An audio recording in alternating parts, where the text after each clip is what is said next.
Howdy folks, welcome to Adventures in Alberon, Courts of Everest. I am Joe Treff, your DM this evening and most, and joining me are my friends Matt, Vincent, Tina. We have Izzy joining us, and Hannah and Alana. We are missing Kara this week as Kara is, and next week as Kara is away on vacation in Japan. Izzy, you want to introduce yourself since you're new here? Sure, I am Izzy, the lore master, lead lore master of the Dice Dragons Guild. You can find us over on YouTube primarily, and I'm very happy to be here as a player. Yeah, super happy to have you. I think you're the first person outside of like our sort of immediate network that also streams and is coming in, so that's super cool. We have a couple quick announcements before we get started with D&D. We have a YouTube as well, at Alberon RPG. We have 463 old sessions that are up there. I did the math on it today. That's 61.3 consecutive days of just playtime, which is wild to think about. But you can see all of our old sessions. They re-air the weekend after we play them on Sunday. You can also find us on Instagram, at Alberon RPG, where you can see the different things that show up on our table. It's probably the cleanest this table's been in the last couple of months. There's no food or anything that we're eating out there, but yeah, there's... Well, yeah, there's always stuff there, but you can see the encounter maps, handouts, things like that on Instagram at Alberon RPG. We have so many different... Okay, sure. Here's the close-up cam, and it's a small chair. Tiny chair. Tiny chair. Thank you, Matt. We have a lot of things that are coming up in the next couple of weeks. In November, we are going to be airing... in October, we are going to be airing Humblewood, a two-part Heart of Decau game that Hannah ran. That is going to be on October 24th and 25th in place of our regular games. In November, we are going to be playing Feast of the Noble Vale, the second edition of this, what is becoming a yearly tradition. It is a D&D cook-off that is being DM'd by Kara.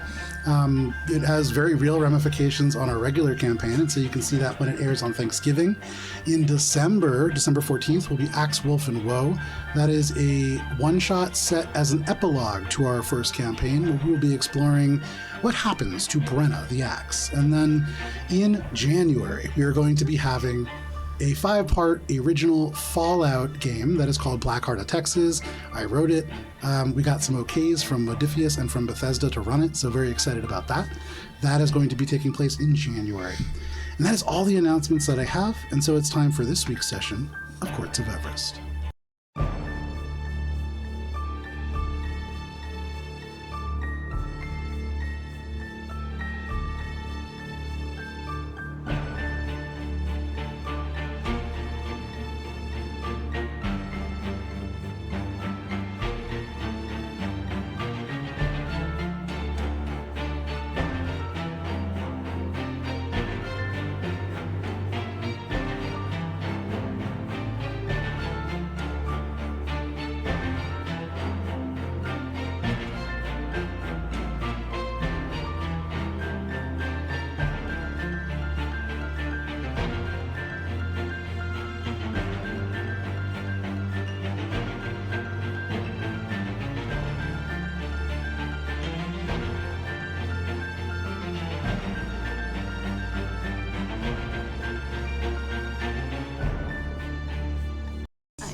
Baby. Adventurers. I am looking at my Mosaic Team 5 notes. Oh, how do we get to space? Yes, actually. This is a real Flintstones meets Jetsons situation. I don't like it. Wandering Hearts. Last we played, you began by plunging into combat against the Dream Silk Tenders in a room of damaged Dream Silk tapestries that threatened to damage your mind psychically should you be pressed into their threads. Ori, you tipped the creature's senses off to your party's approach. You then formed a cork in the doorway and took the initial onslaught as they used tendrils of threads and needles and other sewing supplies to attack you with pricks of metal, but massive follow-throughs of psychic damage as the thread psychic aura chittered against your brains. Billy shoved by and inserted themselves between enemies to shove the ventricles that made up the frozen heart of Zosh Vizier into the main doorways of the temple, opening them to a freezing chamber beyond. Alina, you nudged by and flew within the chamber, Rez, your imp familiar, close behind, to throw Eldritch Blast from above. Valis, your aura helped many of your party resist these bursts of silk and threatened to knock you down, but You animated a collection of goblin blades and managed to slap chop several of these dream slug tenders. Minka, you open the wall to allow you to enter the space ending Ori's bottleneck and put yourself in, and with a radiant arrow, you were able to slay this final tender.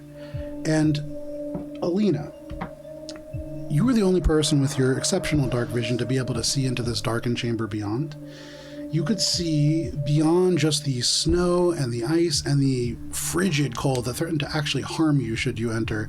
You could see that there was a tall stone platform with an empty sarcophagus where the Cold One stood by a floating magical sword carved from crystal. You attempted to engage from outside in the hallway, but the fiend caused points of the ceiling to collapse, almost smashing your group, but forcing Alina, Valis, and Billy to leap into the frigid room. The fiend then raised a 10-foot-high, 30-foot-long wall of frigid ice to block the door, sealing Minka, Cheshire, and Ori in the hall. Ori, you decided to wait. But as you did that, Minka, you opened up a door in the stone itself to allow everybody else into the bitterly cold chamber beyond. The fiend called the ceiling to fall upon all of you, continuing to expand their wall and also attack with a ferocity born from eons of combat during the Blood Wars. They managed to take down Valis, Billy, and Minka in turns, with the overwhelming cold of the room threatening to swallow each whole before Minka, Billy, or Alina, and at one point Cheshire, managed to bring each back from the brink. But combined, you managed to whittle away its incredible constitution until Minka saw cracks in the armor begin to form, and with a final radiant jolt of energy, you slew the Cold One, causing the otherworldly cold to break and the ice begin to thaw. And as Billy Misty steps up to the altar and seizes the sword known as Sinterson, that is where we begin this evening. Let me just 1 second.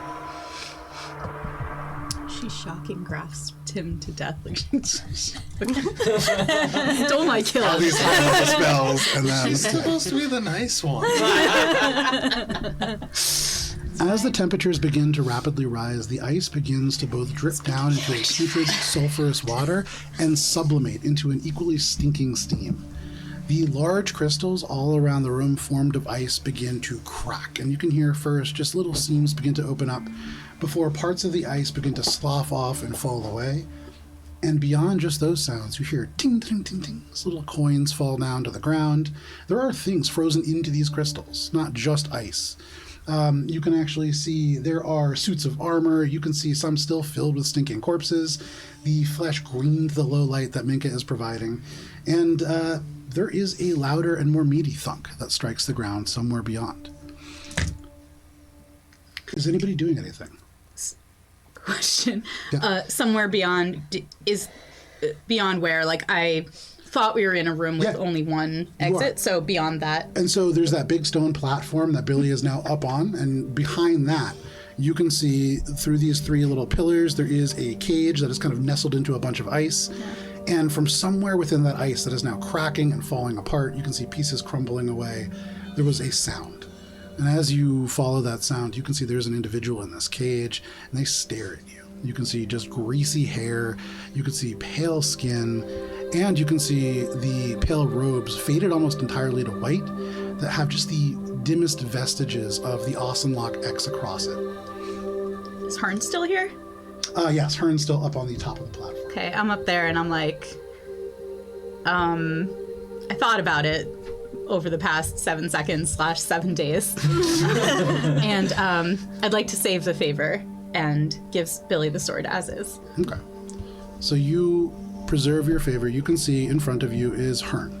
This individual stands close to like 8 feet tall. Their helmet is still on. You know that they're an orc. You've seen this kind of statue of them. But they nod down to you and they hold a hand out. And in the space of their hand, you can see the air almost instantly kind of sizzles to mist as it warms. And all at once, there is a... And you can see they hold almost like a cornucopia-like horn in their hand. But as they hold it, you can see there is something to it. As they pass it over to you, there is this of almost like, at first you think heart, you've just been having this like heartbeat in the bag. But now you realize it is just a very low drum. And then you can hear again the and you imagine that with this horn, you could probably summon the Wild Hunt. once. Thank you. I won't waste it. You can see the eyes regard you through the slits of the helmet, and he says, I know you won't, or I wouldn't have given it to you. They turn, they look at Billy, who is just like polishing the sword, gleam in their eye. And you would imagine that Billy, probably busy for the next foreseeable future with this new item. Is there anything else anybody's doing? I'm talking to this fucking asshole. I'm going with him Okay. to talk to the guy. Okay. So What is your problem? two different perspectives on this individual do you have, but you go over to them. And as you do, you can see the ice is cracked. There are like gold coins on the ground, a few silver and copper as well, and a variety of different shapes. This is not just currency native to Everest. You definitely can see drow gold that is mixed in amongst the various elements that you've seen previously, hailing from the kingdom just a little bit further to the north and then deeper down in the Underdark. And you also can see the source of that slightly larger sound striking the ground. Izzy, could you describe your character, please? Sure.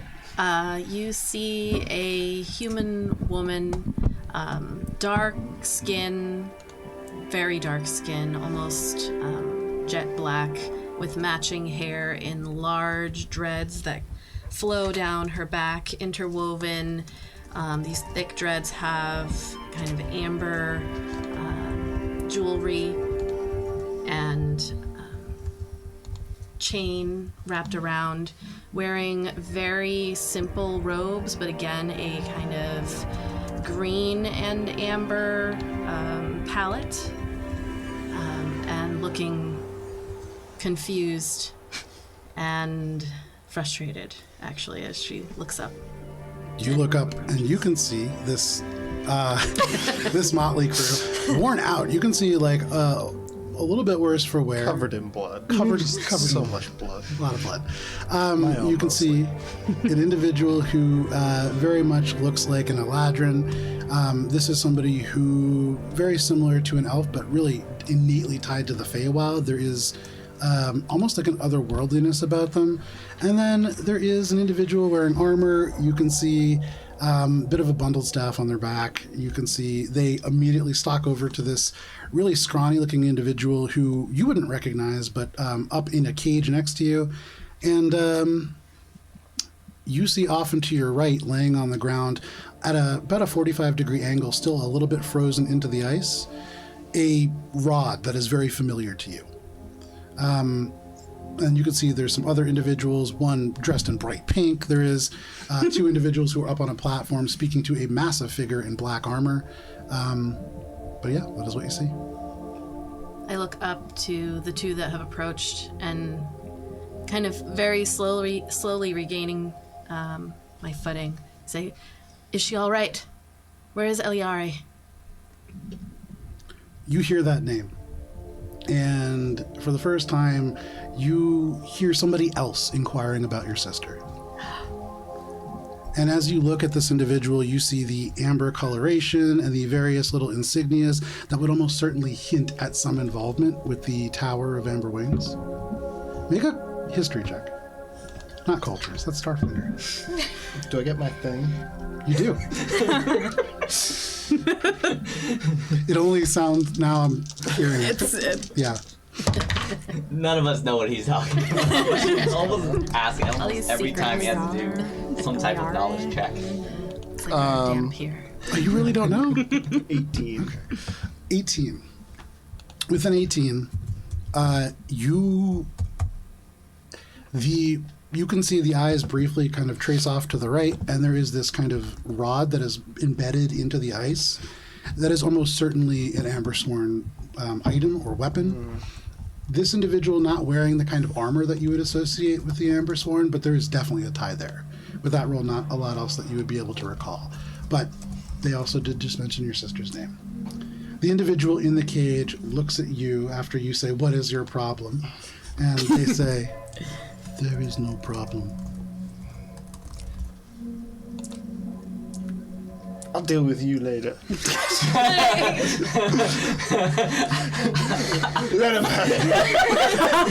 Here from within, they just kind of sit back and they say, Fine. Time is not something that I am. Walked away.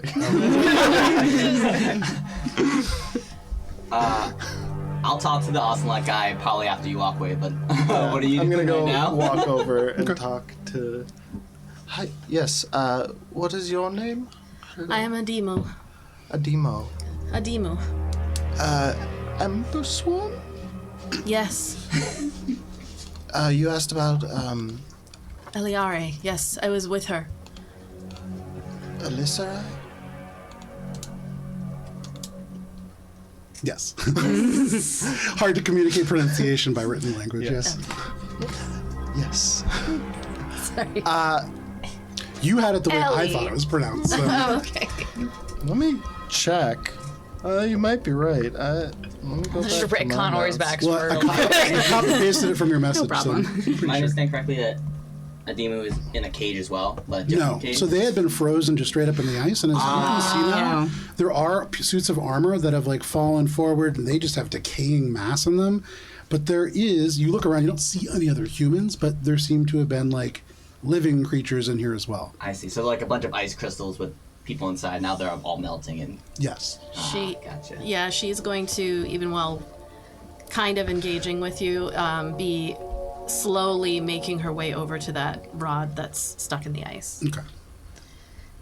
Is the spear that the frozen one had just hanging out on the floor? Yeah, it is. I think at this point, Minka just kind of go pick it up and be like, "Still cold?" You go over and touch it, and it's shockingly cold, yes, but Okay. not magically so. It is cold in that it is a piece of metal that has been in the shocking cold temperature for a very long time. You can, as you like pull your hand away, you can see a little bit of your skin actually like sticks to it. It is warming. It doesn't like freeze the blood, the skin, or anything Yeah. like that, but it's still quite cold. It seems to be mundane as far as you can tell. Okay. It is sized for a large creature. Okay. Alyssa Ray. Is that the... I haven't. I haven't seen her. Well, she ran off. How long have I been down here? How long have you What, been down what date here? do you think? Oh, sorry. What years? I'm sorry. Where did you just come from? Where? I was sent on a mission with her.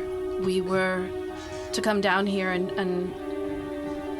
unfortunately we were assailed by some shadows. I did see her escape. But... Who are you? I'm her brother. Her brother.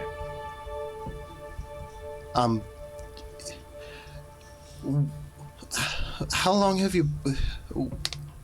How long have you been down here? When did you see her last? Would I have any indication about how long I've been frozen? I would say make a survival check. At disadvantage, I would say, since you've been a little bit preoccupied. Doing some good work here. I want to make sure it gets caught.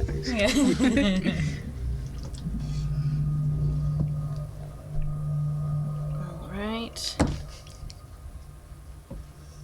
I'm getting to my skills. All right, survival. Disadvantage, we've got an 11. Okay. With an 11, you look around. You, as far as you can tell, you're still in the Underdark, although you are in like a made structure of some kind. Looking around, you don't see any shadows. Hard to tell how much time has passed.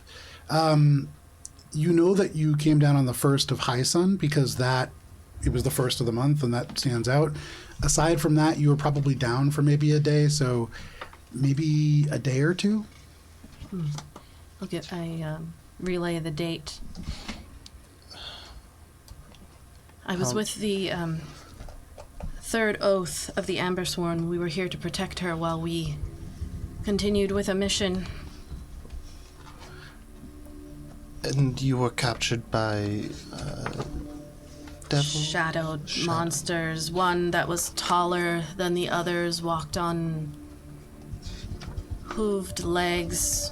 I remember blue and had a gladiator helmet. While this is happening, trying to get that rod out of the... You make it over, and you can grab this rod, and as you do, you are still attuned to it. You have not lost that. And so you can just grab onto it. You can come with us. We just slayed the devil here. But do you know?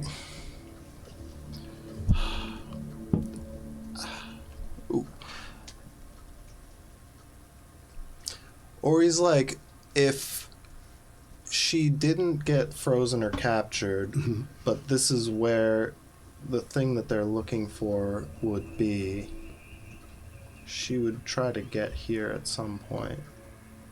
So... Make an insight check. While this is happening, is there anything else going on? I think at this point, discovering that the spear is mundane and also out to touch, Mika's just gonna go looking at the bodies that are just flopping over to see if anyone is still alive, or is it all just like weird, desiccated, gross corpses? Make an investigation check. The usual, you know. Yeah. Been running Talking into a to lot of awesome those luck lately. guy. What are you saying? Oh. Hello, fellow scholar. Are you okay? Can we get you out of there? So you can see they're very intent on this conversation that's happening off and in the distance. This person, pale skin, their face is gaunt to the point of being skeletal. It's matted with greasy, fine black hair, and it is so fine that it kind of becomes these like knots on the back. You can smell them even in this cold room. They have not been washed in a very long time, but their eyes are still just focused on Ori and this individual beyond. And a little bit of time passes, and you almost feel like they can't hear you until you hear them say, "How much do you think they know, do you wonder?" Know about what? Finally turns and looks at you, and they look you up and down. About what is happening to all of you. You don't feel it. It does not seem that we are fellow scholars. He turns and just continues to watch this conversation happening. Cheshire, what are you doing? Cheshire's still having a moment. Okay. So there's a lot happening for her, so she's just kind of staring with a very loopy smile on her face. Okay. You have this loopy smile. Make a perception check. What was your 18? 18? Sorry, yeah, 18. What you're saying makes sense. The person that you know would have tried to find some way to make it back here. Absolutely. It's appropriate. It's 14. 14. You look around this space. It's a magical moment. There was just a voice that came out of thin air with the vibrations that came from those weird strings. There were And as you, stars, Joe. Come on, like, Yeah. it was magic. there was a lot happening. But here in this space, it's just kind of cold. And then you can hear off in the distance little ting, ting, ting, ting, ting as coins hit the ground. And you can see that in some of these thawing sculptures, there are little bits of currency that are hitting the ground around as well. What was your check? 12. Minka, ting, ting, ting, ting. You can hear the sound of currency falling on the ground. And that catches your attention. And then you see something very cool. It is a piece of jasper in the shape of a horse. Not carved, it just happens to have broken in such a way that it really looks like a full horse. You see 4 legs, you see what could be described as a tail, maybe a growth, but it really looks like a horse, and that kind of takes your attention away from most things. It's not a valuable piece of jasper, it's just kind of run-of-the-mill, some shades of green mixed into the orange and reds, but you have a horse jasper. Maybe it's not How valuable to dare you. It is priceless, It's Joe. emotionally priceless. Would I see Minka Can I talk pick to it her up? a little more? Okay. You would see, yeah. I think it's hard. There's a gasp in this echoing place, and then Minka goes over, very excited. And Minka's glowing. So, Yeah. Oh, right. so it's kind of like a spotlight is just following Minka around. And for you, actually, Cheshire, it is very much like a spotlight. What was your question? I just want to chat to her and like a little more. Okay. Hang on one sec. Yeah. Minka, what do you have?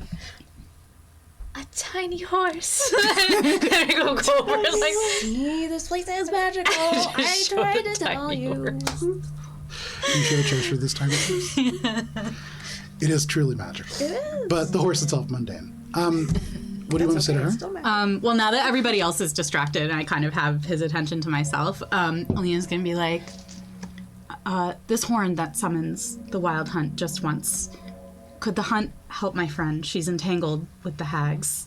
I'd like to help her break that entanglement. You can see the eyes widen for just a moment, and he says, aye, that's a thing that could be done. Cool. Do you have any advice for me?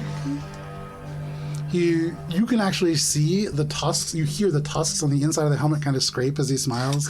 But he says, I'm sure there are many things I could help you with. But I think now it's time for you to find your own way. That's fair enough. Thank you, Hearn, for this honor. They nod. They turn and they look at Billy, and they look like they're about to say something, but Billy's very preoccupied. And so perhaps they'll talk to Billy later. You can see Hearn kneels down. They put their hands on the ground, and you can see just these tiny, even through the little bits of ice, tiny little toadstools begin to kind of push their way up, and you can hear the little as they come around, and then suddenly Hearn just becomes this green mist and then nothing. And these little toadstools continue to grow to make this kind of fairy circle. So cool. And she's going to fly down and join the rest of the group. Sure. Important detail. So, like, after I talked to the Ocelot guy and he, like, spurned me, I would have also started paying attention to the conversation Sure. he was paying attention to. Yeah. Did I hear that Ori say that Elisare was his sister? Or, You heard him say that was my sister, yeah. okay, just want to... Alright. I think at this point, Minkle will once again remember that there are corpses everywhere. And then just be like, do we have to stand in the corpse room? Are we good? No, I'm happy to go anytime. I'm certainly good. And I'm just going to go, like, out into the hallway again because it sucks in here. You go out into the hallway. The magical cold has gone away. It's still quite cold. None of you feel as if you are facing exhaustion in the near future from this kind of wave of just almost inhospitable cold. Though, as you do walk towards this hall that at one point was warmer, it seems like that's shifted ever so slightly. A little colder out in this hallway, although not damagingly so. Kind of dreamily follow Alina. Okay. You dreamily follow Alina, and in this space, as you do, and you get closer to this room, it is like the strings that are always in the periphery of your vision draw a little bit more into focus. You can see here and there as they move, it's almost like fishing line in the light. You can see just for a moment little threads that connect people to places and things, but it's just at the periphery of your vision, and it's kind of nice if you just let your eyes lose focus. It is almost like you are looking at a little light show or webs or shooting stars. But How many were there of you before you were frozen? I don't fully recall. My brain is foggy. We were down here to find powdered amber. And we did. At your sister's insistence.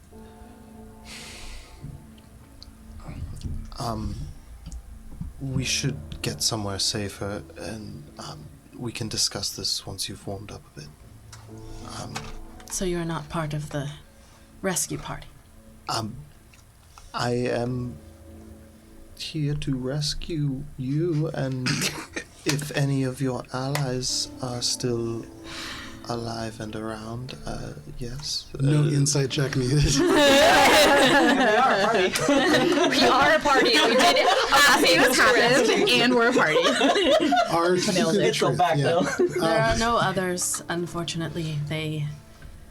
I heard them say just before I was frozen that I was being kept alive due to my magical abilities. Ori, there is a double feeling to that statement.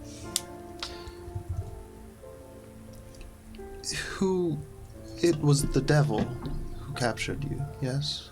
The Froze? one with the blue and the helmet, though they did mention something about the cold The cold one. The cold one. Hold on. That is, would we know that that's the name of this devil? Yeah, you've heard actually? them reference that as that a couple of different times. Does this description match the devil that we just fought? It doesn't really. That's what I thought, because he didn't have hooves. He was a bug. Yeah, he was like a real bug-looking ice devil. So Alina's gonna like roll up on this conversation and be like, "Did you say a blue?" We left the room. Oh, are you guys not following us? No, we're I'm still sorry. in the- Alina does not roll up. If Minka notices that Valis has not left the room and is still hanging out, she'll probably go to see what's going on. I don't know if Minka's noticed whether or not there's a person over there. Sure. So it'd be like, why are we all just standing over Over here? to let them know, like, we're actually moving on now. And Yeah. as you do see there is this new person who is here, and there is somebody in a cage who, there's several people that are here. Oh my god. Fuck that guy in particular. Do you need help getting out of the cage? Are we like cage person? Hi. Hello. What's happening? Each person is ignoring me. From the cage, you can hear, that is not precisely true. I am paying attention to the important things that are going on around me. They're different. I am also paying attention to the important things. And I turn towards Ori and Diva. I think we should rest. I personally feel like I might be dying in a number of ways. And we've done what we need to do. Let's get moving out of here and figure out... There's a man in the cage. Yes, I noticed. We should not leave him in the cage. I'm still on the fence about that one, to be perfectly honest. We should go. We should go. So as that conversation seems to be dying down, I want to turn back to the scholar and say, you're right. I am no longer a scholar since I've been banished from the Austin Lock and they took my memories. But how does Valis Birchbillow. It wouldn't be. How do you know my name? You. You can see he smiles a little bit, and he says, and so the rest of you must be Harrisons. I'm outside. We are the one in hearts, yes. Oh, this... Ooh. Can I get you out of that cage and have you come with us? It is cold in this room. Please. I'm gonna wander back in and be my like, "What's hand. taking so long? What And- are you guys doing?" If he touches it, I'll face step him out. You can see the eyes narrow for just a moment, but he puts his hand in yours, and you face step him out. Yep. Fantastic. You step out, and instantly you and him just move through the cage. You are out 15 feet away. You kind of slide on the ice for a second, but no problem. They don't smell great. And as they're there, they kind of are able to stretch. You can hear the as they crack their back for the first time. They're not way taller than you, but they're kind of skinny. They're kind of gaunt looking, and it feels, their proportions don't feel natural. But they look at you now from this room, and they just say, "Thank you." You're welcome. What is your name, and how do you know mine? My name wouldn't mean anything to you. But I know yours from elsewhere in the Awesome Lock. I could help all of you. You don't seem to know what you're doing. You can't afford to rest here. You're not there? No, I wandered back in. I said I wandered back in. Okay. So I guess we'll like start walking What's taking out the so room. long? That's what I'm asking. As we are talking. Sure, no problem. You going with them? Yes, she's going to say, hold one moment, and hold her hand out and close her eyes, and then in a moment, little pouch of, clearly a components pouch is going to appear in her hand. Just going to try to tie it to her robe. I need the rest of my gear. There should be a spear, a bow. Up in the armory area that we had been? There would certainly be those things here, but as you look around, there are various little bits of like armor, of weapons. You can see there is a bow off in the corner. Stuff's melting now too, right? Correct. Okay. You wouldn't happen to be missing a very small Jasper horse. No. She's gonna start gathering up like all the things to make up her normal And so as you look around, you can find all of your stuff. It's been scattered a little bit, and there are places where it's been kind of bundled up with like corpses that are now melting and becoming a little bit putrid. But aside from that, you get your full inventory back. Do I recognize any of the corpses or what they're wearing? Make a perception check. Oh man, make a perception or history check, your choice. I'm gonna make it. We're gonna make it history. Okay. 20, dirty 20. Dirty 20. You can see sigils that bear in mind like spiders and web iconography, and based on the size of the bones and things, you can see what is plainly like drow. When you came down into the Underdark, you were briefed on this. I'm forgetting the name, but it's an Imperium. And they have a city that is just a little bit further to the north and then deep down in the Underdark. That is called Zalwe. And this is a place that is separated by a massive wall of what has been quoted as the bones of their enemies. They're not a super friendly bunch, and there are a few of them mixed in here. The thing that really would set everything apart for you, you can see that there is one set of kind of like defunct gauntlets that at one point would have belonged to an Ambersworn. Based on what you see, you can't tell who they belong to, or even if they were maybe somebody associated with you. But you can see that there has been evidence of a large variety of people collected here. And I would say with the 20, you're pretty confident that there is nothing belonging to people that you know. Okay. All right, I'm ready. Anyone you know? Luckily not. Still do a little prayer. Cheshire, are you out in the hallway? So you are out in this hall. And for you enter into a space where there are just damaged tapestries, the sort of psychic energy that is behind, like it chitters in your mind in the back, but there is something about it that there is almost order here. It is like when you play multiple songs at once, sometimes they'll line up just right. Every now and then, it is like you can hear words. And from the doorway, you can just hear, Cheshire, oh Cheshire, come further. I do. You just walk into this room, and all around you, there are these frayed, like, bits of this dream silk that you know, or have heard at least some of your compatriots mumbling about being spun from people's, like, memories and dreams. And with this psychic chatter, this sort of voice swings into focus.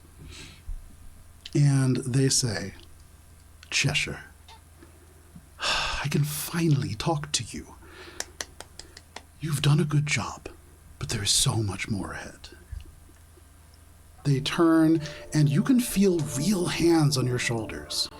You can feel somebody just gently, and there is like you don't even know what word to put to this, but there is warmth here. You've been traveling around with this group that really doesn't have their stuff together. They've really been almost blind to your needs and your wants. And you can tell in this instant, this is a person who has your best interests at heart. And they turn your shoulders. And they say, Cheshire, listen.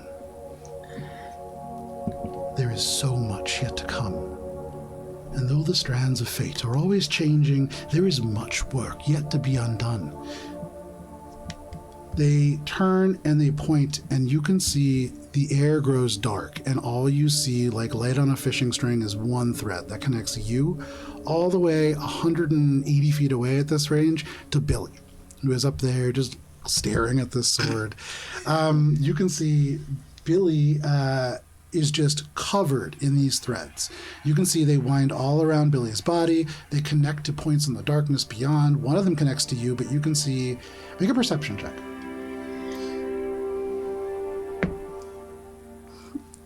That is a 22. Okay. With a 22, you can see that it is like Billy as they stand there. Their body's pretty loose. They're like holding the sword and just smiling. But every single limb, their shoulders, their neck, all of them are tied to a string that is taut. And even though they seem at ease, there is something that is just innately wound up about Billy. And you can see in this moment, each of those strings dimples against her flesh, and you can see it almost threatens to slice through. And you can hear the voice says, "Little Billy's all tied up in strings, and their pulls have worn her flesh quite raw. But at the end of all these funny things, she'll sink back into the Mercandraw." And you see some of these little strings shift and kind of glint, and you see one that connects Billy to Ori. And they say, "And Ori's heart feels rejection's sting, cast aside by their sire's pride. His troubled mind couldn't begin to know all their father sought and tried." And you can see around Ori's heart, not anchored like the rest, but there is just this strand of red string that is just wrapped around again and again and again to the point that you can't even really see. It is just a knot that is in Ori's chest. But you can see that more of these threads spread out, and one of them goes directly next to him to Valis as they are now like approaching you, kind of talking as a group. And they say, "Valis. Now Valis once knew the truth, and he understood the awful wrong. So his mind was soothed and stored where peace is for the calm." And you can see the threads around Valis emanate almost entirely from their brain, but they do not wrap around anything. It is like there is a substantial emptiness there. And finally, both of those hands settle back on your shoulders, and the voice says, "But you, my dear, are just a doll, and you must heed this beck and call. But when it's almost time for tea, turn your back on the seasons and your front to me." And you feel yourself turned one final time. And as the rest of this group step out into the hall, you can see it is like the hall fades away and everybody just takes their seat right around this beautiful table that has appeared. You can see it is a table that is almost clearly designed for a tea party. You can see there's no tea, no treats, there is not even plates, just a beautiful tablecloth quilted together with pieces of random, eccentric, colorful fabric.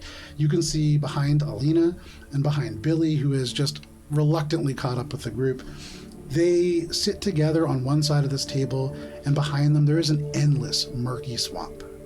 You see Minka pulls up a seat right next to them, and behind Minka there is a starry night over a rocky bluff. Behind Ori, you see a pile of corpses that stretches up and up and up and out of sight, all withered, all infected with some disease that causes the corner of their eyes to glow a dull crimson. And behind Valis, you can just see an endless blackness. But more than anything, in this moment, you can see the strings clearly binding all of you, twisting together and pointing west-northwest. And even as these strings begin to snap and fade, and all around you suddenly, as Cheshire just dreamily stares around, you can see the actual dream silk begins to snap and fade. You hear, "Cheshire, my doll, you should not have to endure plots and betrayals and misery and death and all of the gross, foul, and fickle things that I now ask you to endure. But I must ask, Cheshire, you will forever be tangled in the strings that keep you from truly following your heart, because we are the same, you and I, and even Hearsome in a way. None of us will be free until all of us are free. So please, help the wandering hearts. Not for them, not for Hearsome, not even for me, but for you. The only way to be free is to finish this and shed the tangles of the courts. Help me set the table, Cheshire, for it's almost time for tea. And I promise you, this will be 9 hells of a show." And you just hear these words as they fade out behind you. And you just see everybody else around you. You hear Cheshire just say, "Okay," and leave. And the tapestries fall all around you. They kind of hit the ground. And they begin to just fray and fall apart until there are just strands of string all around you. And they are no longer dead and red and chittering. It is just mundane thread. Did you do that? No. It's melting Is it because of we took out all the tenders? That would make sense. Is it the tenders or is it like the changing attendees. temperature that's... It's Make an it's the Arcana tendies, check. actually. I'll turn to Having your rogue make the Arcana check. Awesome Lock McGuy and. Do you know why that just happened? You can see he turns and says, "It is one of Nethix's. Do you not know this?" You said what? Nice. Yeah, it's melting. Just your standard magical melty stuff. Souls are melting. What? Did you say Nithix? This individual just completely ignores you. Dude. What? Nithix is in the... Shoot, the dome of the something. The Dome of Arendor? Thank you. Isn't he trapped there? Hello? You can see he turns and says, "Oh, you're talking to me. Yeah. Why would I know that?" Because you just said... Everyone, this is a scholar from the Austin Lock. It says his name's not important, but he knows my name, and he says that he could help us. But I don't. What is it that you can help us with? Hasn't been very helpful so far. We haven't encountered many other people that are willing to help us down here. So, This is a demo. Right. Also here, and not an asshole. You can see when you say that, he looks at Alina.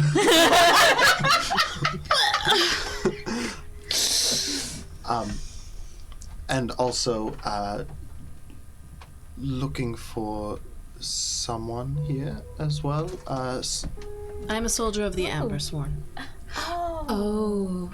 You okay? Okay. Forgive As- me. Welcome. who are you looking for? I was here on a mission to protect Alisare, Crimson Mage. Oh, or you're from the Crimson area? Do you know that person? Yeah. This would be his sister. Yes. He does have family. That's so sweet. Well, Is that who you've been looking for this whole time? I thought she was up north. Oh, we are up north. We're north, yeah. We are north. Yep. All And of just these to be things, clear, yes. have I stumbled into a mercenary group and not a set of soldiers sent from... Essentially, yes. That is the situation Okay, that you have found yourself in. We're Hello. technically not. Just, Is that just what we are? And so- Justiciars of That's not. You have noble stumbled upon Hearson. me accidentally. This was completely not planned. But That's you correct. can say We can incredibly still help. fortuitous that it has. Well, to be fair, we are very good at finding ourselves where we need to be. I am very sorry. As luck would have it for me. Yes. Well, regardless of the situation, I must apologize. This is a very shocking situation for me personally, and also we are still in the frozen Harm's throated way. dreadlord. Megan, did you see the stars? No, there were stars. I missed them. DM, I have a quick question. Sorry. Yeah. Did I know that Elisari had a brother? You know she never mentioned a brother, and in fact, Buddy. they almost certainly would have mentioned that they were really here on behalf of their father, on behalf of the Crimson Mage. They may have at one point mentioned their mother, but no mention of a brother. Just Alornos and Lilithian are the parents. And you claim to be the brother. Everyone's names, please. Oh, okay. oh. Introductions. Also, when she hears her say claim, Minga's gonna clock that and do an insight check to see, like, does she just not believe it? Oh man, I'm rolling so good, guys. I'm focused. At least you found a horse as a result. I did find a horse as a result. Just keep looking at her face and down at the horse. It's every other episode, Well. basically. That's how it goes. 12. 12. Hard to tell. Yeah, all right. We are the Wandering Hearts. We're justiciars. We are supposed to be helping with this Pact of the Seasons. This is Minka. The Treaty of Four Seasons, that is something that would resonate with you. The Treaty of Four Seasons is a document that was signed to keep peace in this continent. And all four of the major powers that are not officially, but all pretty formally aligned with one of the four courts of the Feywild. And the Treaty of Four Seasons, there is a provision in which an individual called Hearsome, who is an archfey, is enabled to elect sort of a group to investigate a wrong that risks this treaty falling apart. And as you look around, you can see on Valis's, pinning Valis's cloak, there is actually the badge of the Treaty of Four Seasons. And that at least is some sort of official sigil. That kind of, even though they're not the people that you thought they are, they could certainly be far worse. Okay. You haven't heard much about this group. Minka, this is Alina, that's Billy, Cheshire, Valis, Ori, and this person we just found. And your name, sir? You can see they are looking at Ori after you just had that conversation, but he nods and he says, I thought you might be one of them. Interesting. What do you know? My name is Johann Czech. You have never heard of me. I am from a time far removed from all of you. There's a chance you might know my mom. She's Doubtful. It's possible. You can make a Oh, her mom's pretty old. Intelligence saving throw? Yeah. Oh man. Hate this guy. My best skill. You probably get +3. I probably get +3. Ooh, I does not matter. Boy. 1. He stops paying attention to you. Ah, damn it. Okay, well, if he's not gonna help, we still haven't. Sorry, we're not. I did not say I wouldn't help. Well, go on then. You said you're from a time far removed. How One long? thing at a time, please. You plan on resting here? I would not advise that. There will be reinforcements soon. Unless you close the portal. Ah, yeah, we do. The portal, yeah, I thought it was gonna be in that room that we just came from. Would you have Levistus's eyes upon you at all times? I would not. The what eyes? Levistus. Oh, Levistus. Where The have we heard Lord that of the before? Fifth. That's the one. Do you know where the portal is and how to close it? Yes. Can you tell us? He points to the one door that you have not opened. In this entire temple, there's one door that you haven't been to, and you remember on the Feywild side, it was like these reflecting Well, pools. I Yeah. know. There's been a lot of people we gotta talk And he to. points, and he just points It to is on the that, to map. that In one the room. group chat, we did establish we were gonna go there eventually. And he says, they are building a second one as well, to expedite the transfer of souls. I would stop them before they bring more in. Okay. Where's How do the we- second one?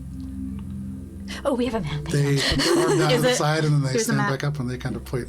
It is literally, they point at a door that is about 20 feet away from you. So like two It's portals in the same literally- room. Yes.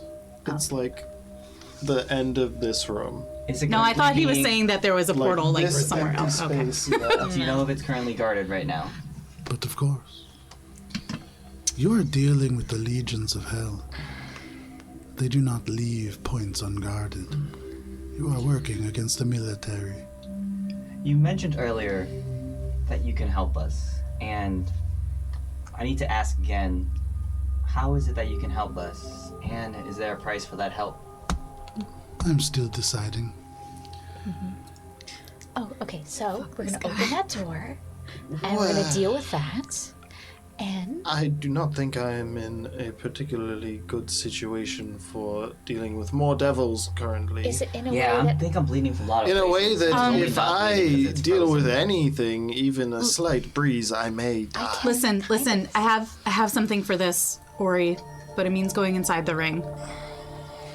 We can rest really, really quickly if we all go in there. A potion? Anyone that...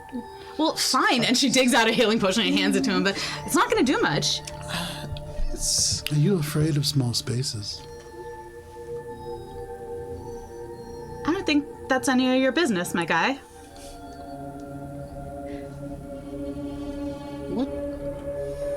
What do you know? A lot. Are you asking? Because then you can make a big space for us to rest in? I'm curious about one so noble-born but so timid. Gesture. And Lornos would be disappointed. I understand why he has not mentioned you. Ooh, that hurt me. I can confirm he is an I was asshole. unaware of a brother. How do you know my father? He is an attendant to the Crimson Mage. He is not important. You're working for the Crimson Mage? You can see, they look at you up and down and they say, now why would you say that? You're not saying much else. We still have a portal to the hills. And not just to any part. I am still deciding if you are worth helping. You are at least not worth killing, as I made clear. In there. I get the sense that perhaps maybe we should deal with the hell portal thing, then hopefully Johan will see it fit to help us, but... Rez, Do you resummon him? did he get smushed? Well, when you went unconscious. Oh shit, you're right. Okay, Alina's like, I would really like to resummon Rez if we're about to face a portal to the hells. It's kind of his thing. Gesture, do you know how to close a portal? No. Okay, because the last time we did it, I feel like we did it in a way that was very hazardous to our... I would probably have to see it first. Ademo, before you came down here, did you hear anything about any portals or That was not our devil mission. activity? Anything? It was not our mission. Our mission was to find powdered amber, which we did. And Here or somewhere else within the caverns? here. Wait, powdered amber? I think I was going to think about that for a second. Sure, make a history check. Excuse me. My strongest suit! Adema, what is your current One. goal? Because I know that we are not perhaps the group you wanted to see, but perhaps we can help each other. That is a good question. My current quest, I suppose, would be completed as I was supposed to protect Elisare. Completed? However- I don't think that would be counted as completed if you've lost your objective. True. Agreed. But I am unclear where she is or how much time has passed or... Perhaps? No, I was just gonna say that we could tell you the date. That would help. It would. I think it's the 6th of High Sun? 5th of High Sun. Oh, I thought it was the It's the 5th when we 5th. were outside the jail. I have one day off. Yeah, No, no, the it's the 5th of 5th. High Sun, 11:45 a.m. It has only been a few days. She could be nearby. Do you remember? I believe it may be in perhaps your and our interests to help find your ward. Yes, absolutely. Especially if she has a brother. And look him up and down like not quite sure she believes it, despite what Johan has said. A brother who is part of a mercenary group called the Wandering Hearts. Yes, Not mercenaries. that is peculiar. Really? Yeah, but we've got badges. We do She get... takes hers out. She's like, I don't think that makes it better. oh man. How well do you right. all know this one? Who claims to be an Isolaros, but bears none of the hallmarks of the family. Oh, he showed up one day. He's been very nice to us, and there's no reason for us to feel like he would be lying to us. He's our friend, and he's protected us as we've protected him. We're a team. Kind of in the way you protect a stray dog a little bit. It is good to trust. We did have a stray dog at one point, so maybe we should start by looking around this building. It's possible. I mean, we haven't seen every single room. There's one left. We sort of have a very immediate goal. There's, as you probably heard casting from res? Johan, there's a portal to the Are you trying to hells, summarize? and Well, I haven't started yet because it takes an hour. Okay. Yeah. we had planned to I want to go see the tapestries again. The tapestry. look at the tapestries and close the portal to the hells. It sounds If like you can help exploring a us. little more. If you can help, It would likely be in your best interest, regardless. But we can certainly help each other. I think. Yes, I agree. If I were to return and the sister of the Crimson Mage goes, or the brother, sorry, says that I did not help, that would not go well for me. Yeah. I'm at your disposal. He's not that important. Oh my god. Listen, Where's important to us? I would really like to resummon Rez while we look around. If anybody wants to come inside my ring, we can rest. We can rest a whole hour's worth in 10 minutes. Oh, Johan, do you okay. think that I'm not saying you have to. I'm just saying it's an option. you mentioned reinforcements? Do you think we'll have 10 minutes to rest before when reinforcements come? No. Well, all right then. Then we should just move and do what we need to do. Okay. And Do you want find me Drink that somewhere potion. to hold the ring and hide myself while you rest for 10 minutes? safe. I feel refreshed. Well, if we think we can spare 10 minutes, perhaps, but I think we should just do what we need to do and find somewhere safe to rest. Okay, then. There's no I'm fine reason with to. that. The longer we wait, the more we're going to have to deal with. Is anyone else dying besides Ori and Val? I mean, I'm not feeling the best I've ever felt, but I can get spell slots back. Look, and she like taps her waistcoat and gets a spell slot back. And she's like, I'm good. Just, I'm going to stay behind, but I'll. Minka, what's your passive? My passive is 19, I believe. Ori, what's yours? You're always excited about it. 26. Ori, for just a moment, you almost feel like you hear voices, maybe screams, but as you listen, you hear no echoes. There's nothing like that. You couldn't have possibly. Is it coming from the door that we haven't checked out? I mean, you didn't hear anything, but if you did, maybe. So Going over there, I'm like, oh shit, fuck. Time melting, souls melting, opening. Now they're suffering from the screams. Oh god. okay, Minka's gonna run up to chase Ori with her hand out. we You need run to over go. to the door. Can I ask a point of, Yeah. just to check? Yeah. Just in case. Can I cast Find Familiar just using a spell slot instead Sure of... can. It does say casting time 1 hour, but if you'll allow it. You can do it for 10 minutes if you want. It would need to still have a... Well, give me 1 second. I mean, like, can I use an action to do... I can't. That's not Yeah, how the use an spell action. works. No. No, yeah, sorry. But I could do it in that shortened Yeah. rest. Yeah. Okay. I would like to cast Cure Wounds Okay. on Ori. Oh, thank you. She runs to catch up with Ori I'm as also he gonna shifts pop away that from her. healing potion. Was it a As you get D4? closer to the door, the temperature does get colder. It is not cold to the point that it would hurt you the same way that it was immediately around that ice devil, but it's cold. 42. Alina's gonna be like, shit, and she's just gonna drop to the floor and start drawing a fucking ritual circle. Okay, you start drawing. She's like, this guys, ritual please don't leave without me. 14 to. Wait, how long is that gonna take? It takes an hour, but she doesn't have any options We here. don't have. We an don't have hour. time. It's melting. I think we need to go close the portal now. Fine. 14, 13. Thank you. Thank you. I'm going over Finish to just the the door. basic circle, and then you hear like Ori like crack the door open. Are you shoving it open? What are you doing? No, I'm opening it to see like what. I don't want to walk right a into stealth like check. a fucking portal, you know. Yeah, maybe the whole room is a portal. You don't know. Just the floor. What would that be? I mean, the worst thing. Oh, man, what an idiot I am. Oh, I'm in hell. But it's like a 90-degree change, so you just like fall straight down.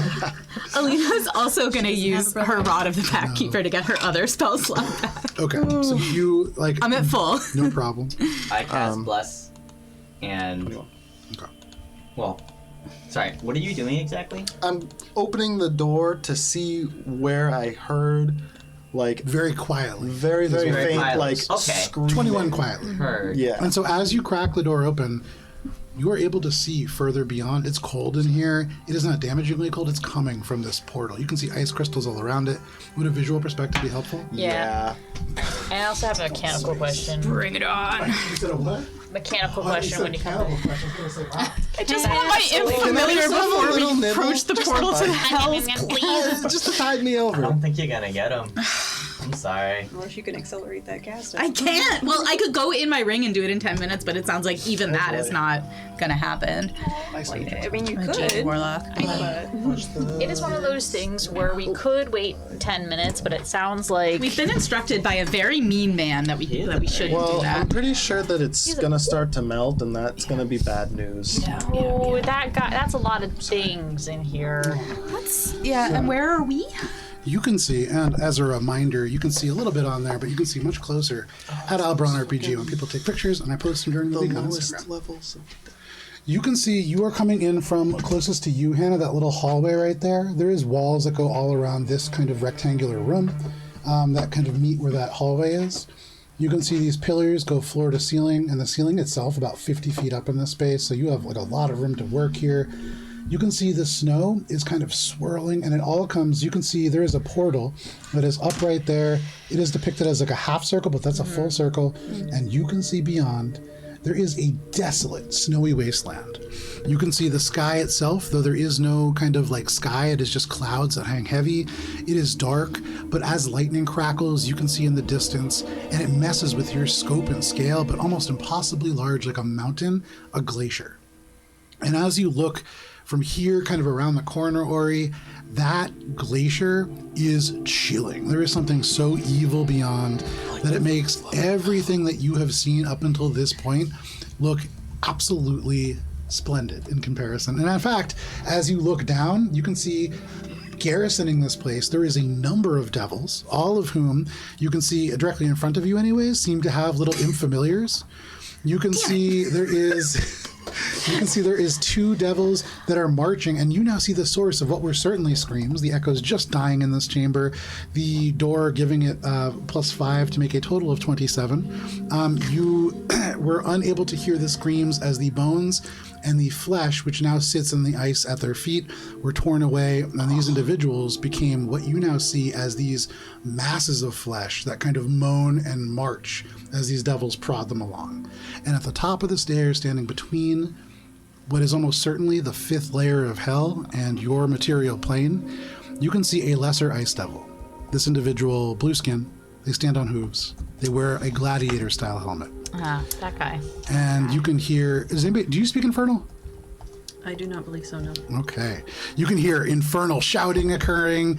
There is kind of yelling going back and forth. You can see a partially constructed portal off and to the right. Still very kind of simple and not close to being done, but certainly underway. So this is the finished portal. Correct. This is the unfinished. Correct. Is Ori the only one who sees what you just described? At the moment, until Ori makes a little bit of room. I'm gonna, like, shut the door and be like, blue helmet? Blue legs and gladiator Legs, helmet. Gladiator helmet? Yes. Yep, I think I found him. Are we ready? So, portal is? let me just lay it out. Okay. About 6 or 7 devils armed with a few with familiars. Then there was a gladiator helmet standing directly in front of the portal that it was almost certainly to the fifth plane, the Levistus. Is Ori standing in front of the door? Yeah. Is that not Stygia? Second What is portal this? So nearing completion on the other side. Just you haven't heard the be ready. Stygia is the 5th layer of hell. It is, okay. So he's saying 5th level, and I know that that's Stygia. You would know that the 5th level of hell is Stygia. Okay. He's saying Levistus, and I don't think that you've heard of that individual, but as you heard the Lord of the 5th and all that, you're starting to piece these things together. We did Stygia. hear the Cold Ones say Levistus. Yes. Yeah. It's come up a couple of times, I think, but we never paid attention. Are we ready? No, no, I'm but not we don't ready. really I have need much other Raz. choice. I'm ready. Great. Fine. I cast Bless and I run in. Okay. So All right. Ready to shoot as soon as they. Yeah, as soon as the and I door's take the open. dodge action. Classic Valis. Valis, Clalis. place yourself. You have a 30 feet of movement. Yeah. Place yourself 30 feet in there, Yeah. kind of where you want to be for the start of your turn. As you enter, you can hear like the infernal shouting stop, and there is confusion as you just run into this place in front of like an army encampment, and you can see like spears come up. They're all waiting. They look beyond you for like an army, and you can see like everything freezes, and then you hear ha, and then. Because it is 8:15, we're about to go into our combat here. Why don't we step away for a quick break, and then we will come back and we'll roll for initiative. As Valis, you take the dodge action, and we see what happens. Thank you for sticking with us. We'll be back at the end of the countdown that you can see on your screen. Bye.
And we're back.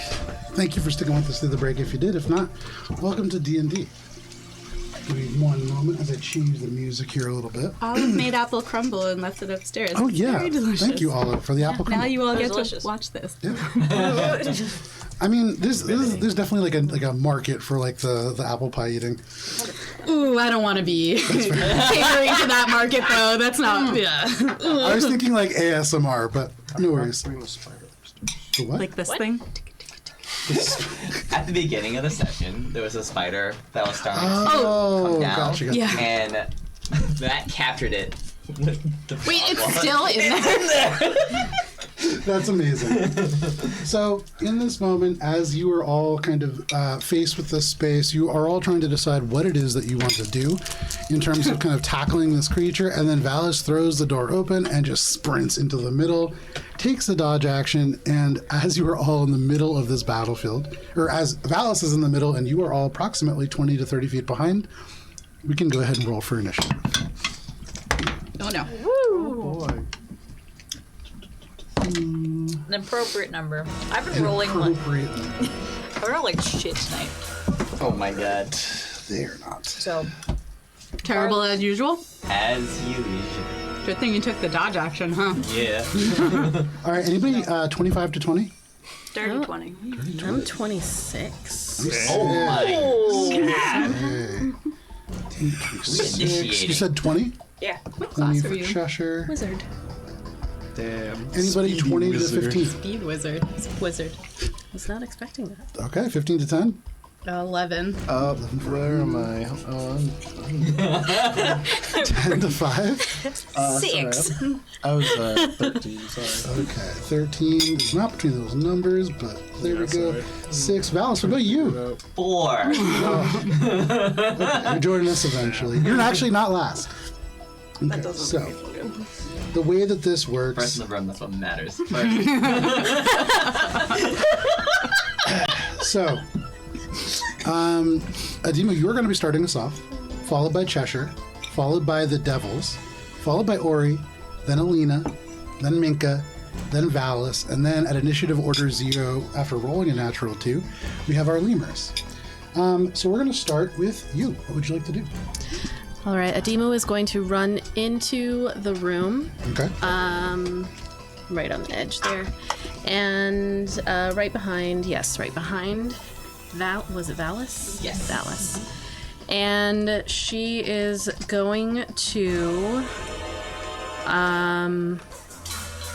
pull out a very small hand mirror from her pouch, almost just like a small shimmering mirror, and begin whispering an incantation and cast Wall of Light Very nice. Great choice. right across in the line that would capture all of the, I always say lemures, but is it lemurs? I just wrote lemurs like the animal. That's kind of I mean, I just kind of like the idea of a bunch of Like ringtail right here. lemurs. 60 feet long. Yeah, this is Yeah. a 60 That's foot 60. Okay, cool.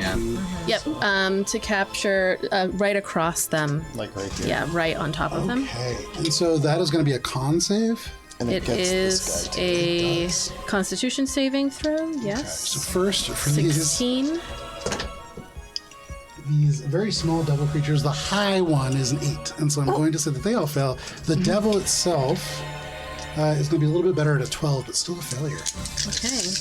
They will take 4d8 radiant damage and are blinded for 1 minute. So that is 16 plus 7, 25 plus 4, 29 points of radiant damage. And the radiant damage seems to do more than you would expect it to do. In fact, And it twice is as much. still there. So for that first devil, that is a tremendous amount of damage. Give me 1 second. A lot of numbers going on here. Okay. As you cast Wall of Light, you whisper into this hand mirror, and as you turn it, it is like it catches from an invisible light source, and there is a single point of light that just appears right at the front of this line of lemurs. You could hear there is just confused shouting, and then there is this radiant wall that just appears from this point and spreads across each, almost like your daylight spell, except it persists and just lasts and forms this barrier, and you can see one after the other All 4 of those lemurs just incinerated. They become nothing. They are off this map. The creature at the very end, you can see they hiss and they howl, and in Infernal they shout something at you, but they clutch their chest. It smolders and blackens. You can see ashes falling away, but they are still alive, but badly hurt. Anything else, Amidu? Adimu? Nope, she is just going to yell to the rest to go while you can. Okay. Valis runs into the darkness. You can see your brand new compatriot runs after them. That is your turn. That brings us to Cheshire. It emits bright light, by the Yeah. way, for 120 feet. Okay. Very I nice. use these to mark the edges of the wall for now. Okay. Oh, thank you.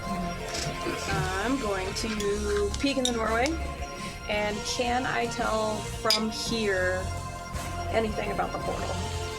So you peek into this doorway. Make an Arcana check. Or I guess she's not here. Are you like here? Yeah. Or here? I assume like right in the door there, because that way you can peek all the way in. Okay, so the door is here, Yeah, not here. yeah. 27? With a 27, you look, and you don't look at the portal itself, you look at the ice crystals, because through the facets, the way that they reflect off each other, you can actually see behind the portal proper. And that is where all of the real workings are. You can see there is a chain attached to this kind of metal wall behind it, and that chain, from it, there are several little tablets of stone that dangle, and there is just this glowing infernal writing coming off of it. The way that it's situated directly behind that almost certainly is attached to this portal working. Whether it redirects it, changes it, certainly destroying that will affect the portal. Relay all of this to my compatriots and make my way into Okay. behind the middle pillar. Yeah. Destroying what exactly? Yeah, would you mind just repeating that So, quickly? like, there are like little tablet things back there that are behind the chained to portal? it? Yeah. So pardon my reach. Oops, sorry, buddy. He So this, slips down the you stairs. can see like this little ring of metal and these little spikes come off. It's technically hanging like that, and there are stone tablets at the bottom of it. That seems to be attached to the workings right there. Okay, so Cheshire has told us that if we destroy that, it'll destroy the portal. If we destroy that, it will affect the portal. Affect the portal, got it. So, the tablets themselves are not physically attached to the portal. Correct. They're attached to the sort of superstructure around it. Okay. Are they Sweet. hanging? They're hanging off the wall. They rest against the wall because there's nothing from them like hang against. So you can see the chain itself secured like into the wall, and it just is draped across. It is like a really, like, you know, garlands. Yeah. I gotcha. Chaos. Demonic. Chaos garlands. It's a party. So anything else, Cheshire? That's it. Alrighty, that is your turn. That brings us to the devils. So after this wall of light just erupts, you can hear hissing and howls. In Infernal, there are some directions that go out. We're going to start with the lesser devils. It's going to move up to the barrier. It's going to move up to the barrier. And as they walk up here, there are just body parts and skin all along the ice here.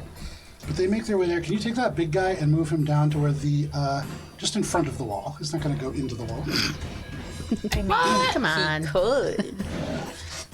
Maybe he slips on the stairs. Adima, you can see. Is there anything about him? Individual- yeah, Just okay. spitballing here. You can see this individual. They make their way down, and stepping into your sight is the individual that you saw with the last glimpses of your consciousness. You can see the hooves. You can see this much taller kind of devil body, and they seem to be shouting orders to the others. These others are going to move their. Actually, one of them is going to move their familiar. Right up to Valis. Did this Same guy many. that was here walk through Rub it the into wall? my face. Huh? Did this guy that was here walk through They the wall? began in the wall. Oh no, he would have had to walk through the wall. Yeah, and so That's he can't fine, walk through it. actually. No, you can. He can, but he's not. He can see. He's not going to walk Oh, through. okay. Excuse me. Sorry. Oh yeah, You and the mean other he's guy a was sentient blinded, creature right? with an intelligence high enough to recognize that the wall would harm him? Yes, come on, The all Hardy the way Wall. around. It disintegrated The several other guy, individuals. The other guy's blinded too, right? Yeah. Wait a minute. Is there a ring One is for this? blind. Yeah. Where's the rings? Oh, Vincent's in charge Vince of has the the rings. ring. I got the ring. Usually it's Kara. More powerful. Wait a minute. In many ways, I Kara can't is like see. the Ringmaster. secretary of this group. She also like usually. She puts does the initiative on that order. sword right there. From in the very far distance, Alina, in the hallway, Hmm. you can see this individual steps out, and it's like your vision pulls you all the way across because the individual that is holding the spear, They reach the bottom of the stairs, they shield their eyes from this radiant light, and they break this necklace off, and you can see holding in their hands, there is a vial that seems to be made out of pure ruby. You can see they point at this individual that is directly in front of Valis, and they shout something in Infernal. And Valis, you see this imp fly towards you, and then suddenly it just kind of holds its head, and in Infernal you could hear "Fullness Distitai," and he just explodes into a much larger creature. Oh, dang. Oh my god. Rez can't do that. And you can see he flexes and turns and goes, "Oh yeah." And he looks at you, and he just swings this big meaty fist at you, Valis.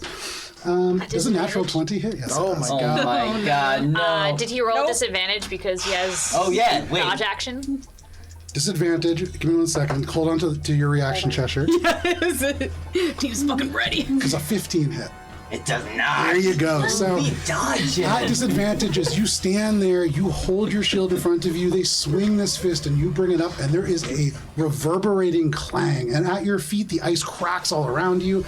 There is this force, and you do not get pushed back. This creature cannot penetrate your shield, but it is standing directly in front of you, and it is huge. But that is all that happens on the main creature's turn. From beyond, you can see suddenly in the darkness, or in front of this huge wall of light actually, some much smaller points of light appear as fireballs appear in each of their hands, and these devils hurl a firebolt at probably Valis. Valis. Damn, that's crazy. What? So I didn't first- see this coming. The blind one. At disadvantage. Double disadvantage if you blinded. Yeah, it's gonna be a 7, so that works out.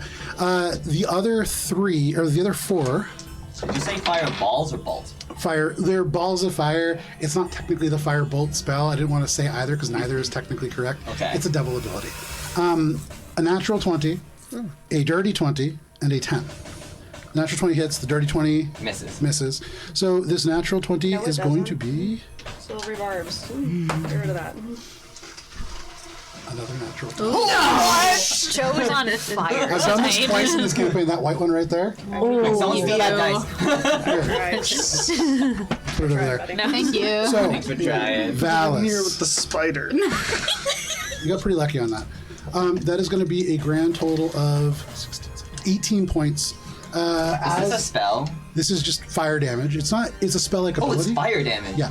I have a shield that makes me resistant to There that. you go. So not as much damage as you would expect. You hold the shield. It does around the shield proper. You do get singed by the flames, but not as much as you might expect otherwise. That is 4 devils.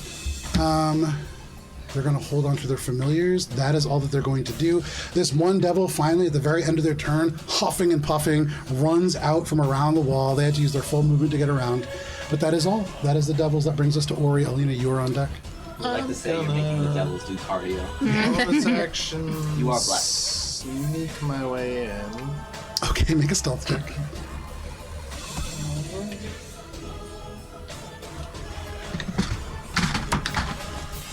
That's 24. With a 24, you feel relatively hidden. You make your way in, and at least right now, that huge devil that looks surprisingly like Rez. It's like a huge imp, muscular. You can see big leathery wings, not the little ones that Rez has.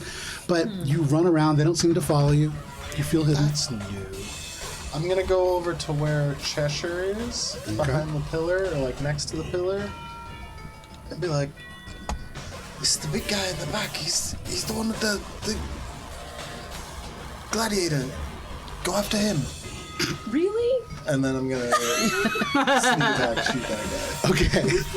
Make your attack roll. Can you eat dice? Roll your dice in the frog with the spider. No, I I'm sorry, that's cleared a out spider's the dice now? I cleared out the dice for the spider. Off right? camera, Matt captured a spider. Yeah, in his little frog thing. It's like it's an 18 on the die, so it's gonna be That will hit. something, yeah. 30 for what it's worth. And that's sneak attack. Yes, it is. That's this, and let me see. I think I have one more superiority die.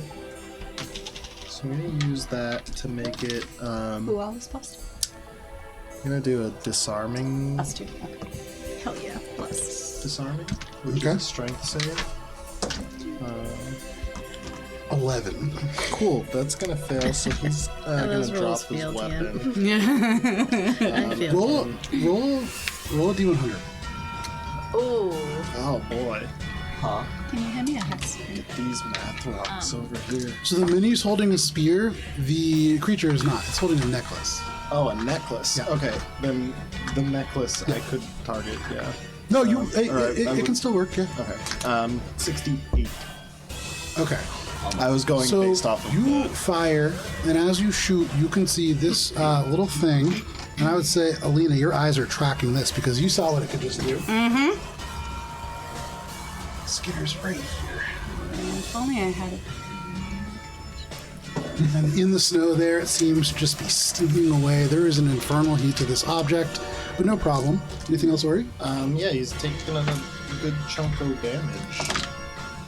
That's a middling chunk of damage. That looks like it meets expectation amount of damage. Yeah. It's Statistically average. it's okay damage. 26. 26. It does the full amount that you would expect. And as you strike the... Sorry. Where's... Yeah. I think I did the math right. then I think it does the full amount of damage. But as you strike into this creature, No, it I seems didn't. to almost... 29. Oh, well, in that case, he's dead.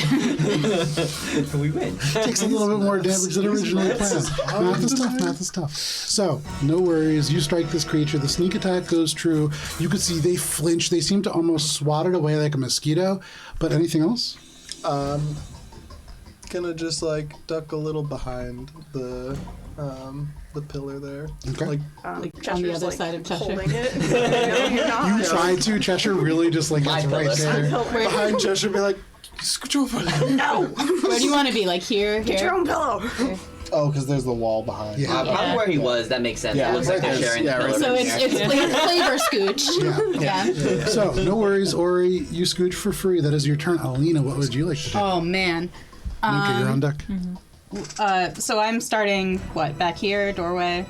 Yeah, so you would be probably like 10 feet back from the edge of the board. All right, Alina's going to. Let's see.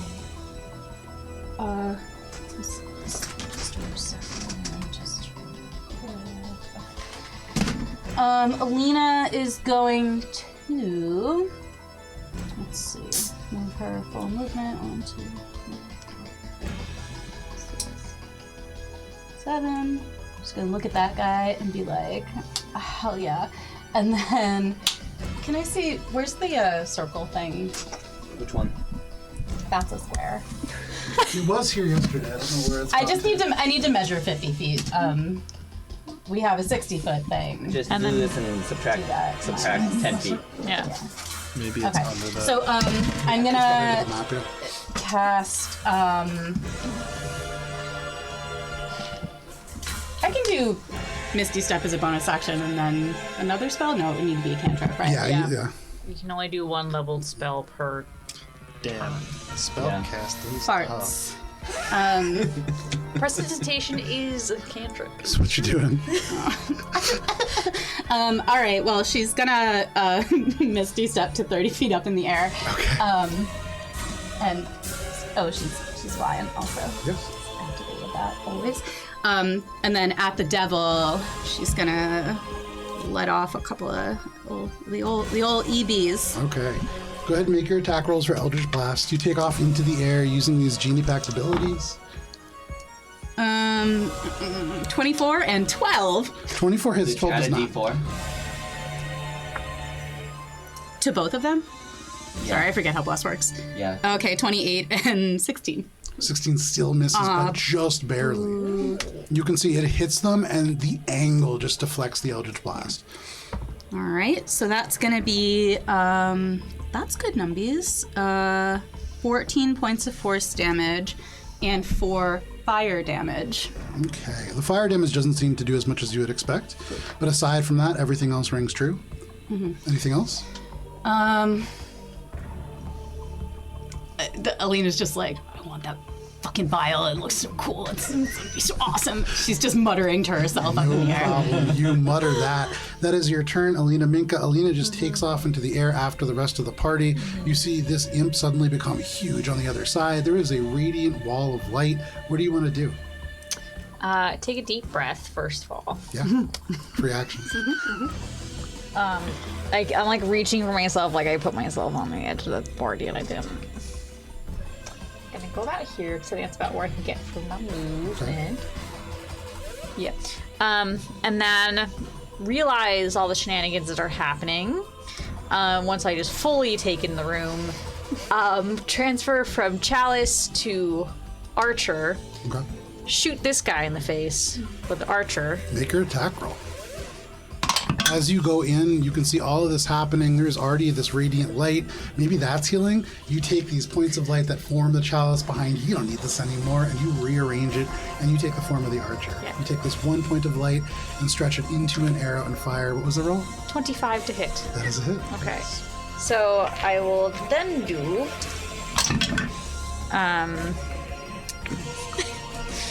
a comically reduced amount of damage. That's good. 13 points of radiant damage. For what it's worth, does more than you would expect it to. Excellent. And then I will point at the big guy and cast Guiding Bolt on that first level. Go for it. So, 1, 2. Oh wait, I am blessed. 28 to hit. 28 hits. And then first level Guiding Bolt, I believe is 1d. Next attack has advantage. Fun trivia. This is I think the 7th guiding bolt that you've hit. 80 sessions in. I'm very good at rolling, guys. Actually, One of the guiding bolts technically- killed a Star killed a druid PC. that likes rocks. We have what kind of genasi? Air Genasi. Okay, we have an Earth Genasi Star Druid that likes rocks. Yes. Highlight is a cousin, yeah, and she doesn't know where she's from. So Ooh. That's actually weird. My sister in battle. That is 13 points of Another life. 13 points of actual damage. Very nice, and that does more than you would expect yet again. And this individual, they are big. You can see they are almost certainly in charge of the rest of these devils, the way that they bark out orders, but they look a little hurt now. And especially after that last guiding bolt, they glow with this radiant light. They were trying to shield their eyes from the wall in front of them. They are now emitting the same light, and that's awful. They try to shy away. They cannot. Anything else, Minka?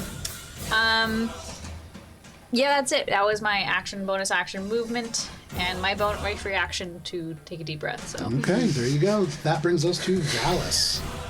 Does it seem like everyone is still focused on me now that there is an army at my back? Things are definitely spreading out. Yeah, Okay. you can feel you're losing aggro a little bit there. Cool. That's what I was asking. No, thanks for getting my question. I'll just hit this. Try to hit this guy twice. Oh my god. You're speaking Vincent's language here. Oh my god. That's not gonna hit. could 14 kite. 14 on this is a miss. guy in front of me. All right, and then a 19. 19 is a hit. All right. You swing with that first one, and they catch your sword with their 2 little fingers, and in common they say, "That would have hurt me in my regular form." And then you slam it into them again. They try to catch it, but they're not fast Well, enough. this one hurts you in this form. 10, 11 magical slashing. One magical slashing does the full amount that you'd expect. Anything else, Valis? I think I will kind of like move a little bit around him. Okay. Like some help? Sorry, Yeah, please. like just slide around the floor. He's right actually here. gonna break dance for us. Very nice. So you slide over. You can feel Alina flying over top. Eldritch Blast sizzle overhead. But that is your turn, Valis. Yeah. All right. That brings us to the top of the order as all of the lemurs are dead. Adima, what do you want to do? okay,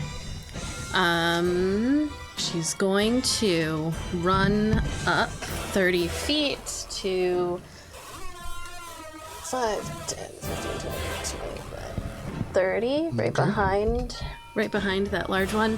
Take her spear, swing it around, and cast Steel Wind Strike. Okay. Choosing up to 5 creatures within 30 feet of her. So I think there's only 3 technically. Within 30 feet? Within 30 feet. I think 1, 2, 3.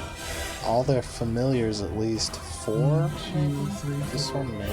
You have 5. I do have 5. You have exactly 5. 'Cause Okay, they're just- so here's what she's gonna do. So she's going to, and I'm not gonna move her around, but you watch her vanish from where she is. She appears next to one, strike, disappear, appears next to another, strike. She does that across all 4, and then her last strike is going to be against this one and end right where she's standing. Very nice. Love that. So cool. So that is going to be 5 different rolls. So I Phenomenal. apologize for the number of rolls. We've Never got apologize. We love numbies. a 14 to hit against the first one. Okay, 14 is a miss against the first large devil. And I threw my die. Damn it. This is not going to turn out well. That's another 14. So the second 14 is against one of the familiars. Oh, okay. And for these individuals, that does hit. Oh, okay. So I'll roll the damage app. Okay. Unless you want me to roll it right now. No, that's okay. Okay. So, all right, next one. One of the big devils. Big Devil, 19 to hit. That is a hit. Okay. Next one. One of them is blinded, so you would have advantage on that And this one. would be the one that you have advantage on next. Okay, that was a 20 to hit and a 20 to hit. 20 hits. And then for the last one here You- behind me, Now behind this large individual, a 24 to hit. 24 to hit. And you are flanking, so that would be at advantage. Just Oh. to see if it crits. It does not. Okay, so almost every single strike, the first one you miss, and you can hear this devil as in you disappear. You are suddenly behind him, and you just skewer this imp. Go ahead and roll damage. All right, it's 6d10. Jeez, 1, 2, my guys. 3. Go, guys. 4. I'll roll this again. I'm only going to do the 1 and then... Yeah, that makes sense. All right, so we got 15, 19, 21, 22, and so 10. So 32. 32. Force damage, and as a bonus action, she's going to use on her last one her feat that allows her to add an extra 5 of force damage. Her power surge. Very nice. An extra 5 against 30, so total of 37 against the large one. Phenomenal. So as you cast this spell, there is a moment, Valis, where you can see like this individual runs behind and you are flanking, and then they are gone. They disappear, and you catch sight of them in the kind of silhouette of this wall of light as they just decapitate one of these imps. You can see that strike as their sword goes through. The sword is already gone. They are gone, and then they appear behind one of these devils. They cut back underneath the legs, and as they take the next step, they're already like 10 feet beyond and behind the other devil. This devil is blind, and they're just like throwing fire bolts all over the place. They get stabbed through, and in that same lunge, they disappear, and you can see Adimu reappears and finishes the lunge straight into the back of this creature. And there is an arcane as this force damage erupts out and deals even more. They're looking kind of hurt. The main devil back there is looking really rough. You can see the imp that is between the main devil. Yeah, you can pull them off the map. They are decapitated. Everybody else that is in this line is looking pretty bad, and I believe this one that was blinded dies as well. Almost able to keep up, but you can see they grab onto the wood. They try to make one more firebolt, but that just flickers out of existence as they do as well. That is a tremendous amount of damage to a large variety of creatures. And as you reappear behind this one, you can feel the attention in this room just anchored on you. Yep. She But- looks at all of her companions like, okay. And you like get ready, but you realize all the armor that you're used to wearing not present on your is body, not and that there, is like no. very different. But no worries, it is cold in this room in just a robe. That brings us to Cheshire. Well, seeing things are going a lot faster than I anticipated.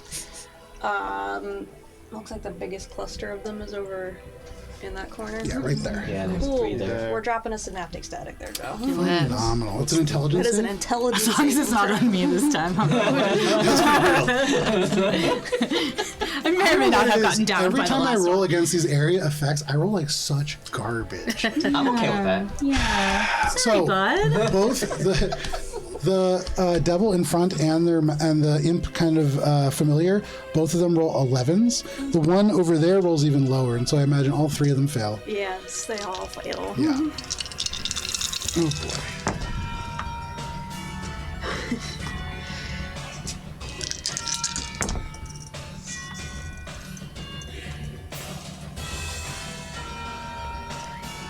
That's 27 points of psychic damage. 27 points of psychic damage. So you can see as Adimu is like teleporting through, and as they are just carving them apart, going from the top of this board down to the bottom, you move over and cast Synaptic Static right on the end. Adimu, as you're like going through and you're about to go into this cluster, you see suddenly the air fizzle and shimmer, and maybe that's what causes you to curve away. But you see the imp in the back just melt. Their eyes just pop and they just become like confetti. You can see the one that ran all the way around the wall of light. They like came screeching around the corner and then just had to stop as there's this thudding pain that just reverberates through their body. And then the devil, who is kind of hurt and like holding onto this barricade, getting ready to throw another firebolt, is almost felled by that synaptic static.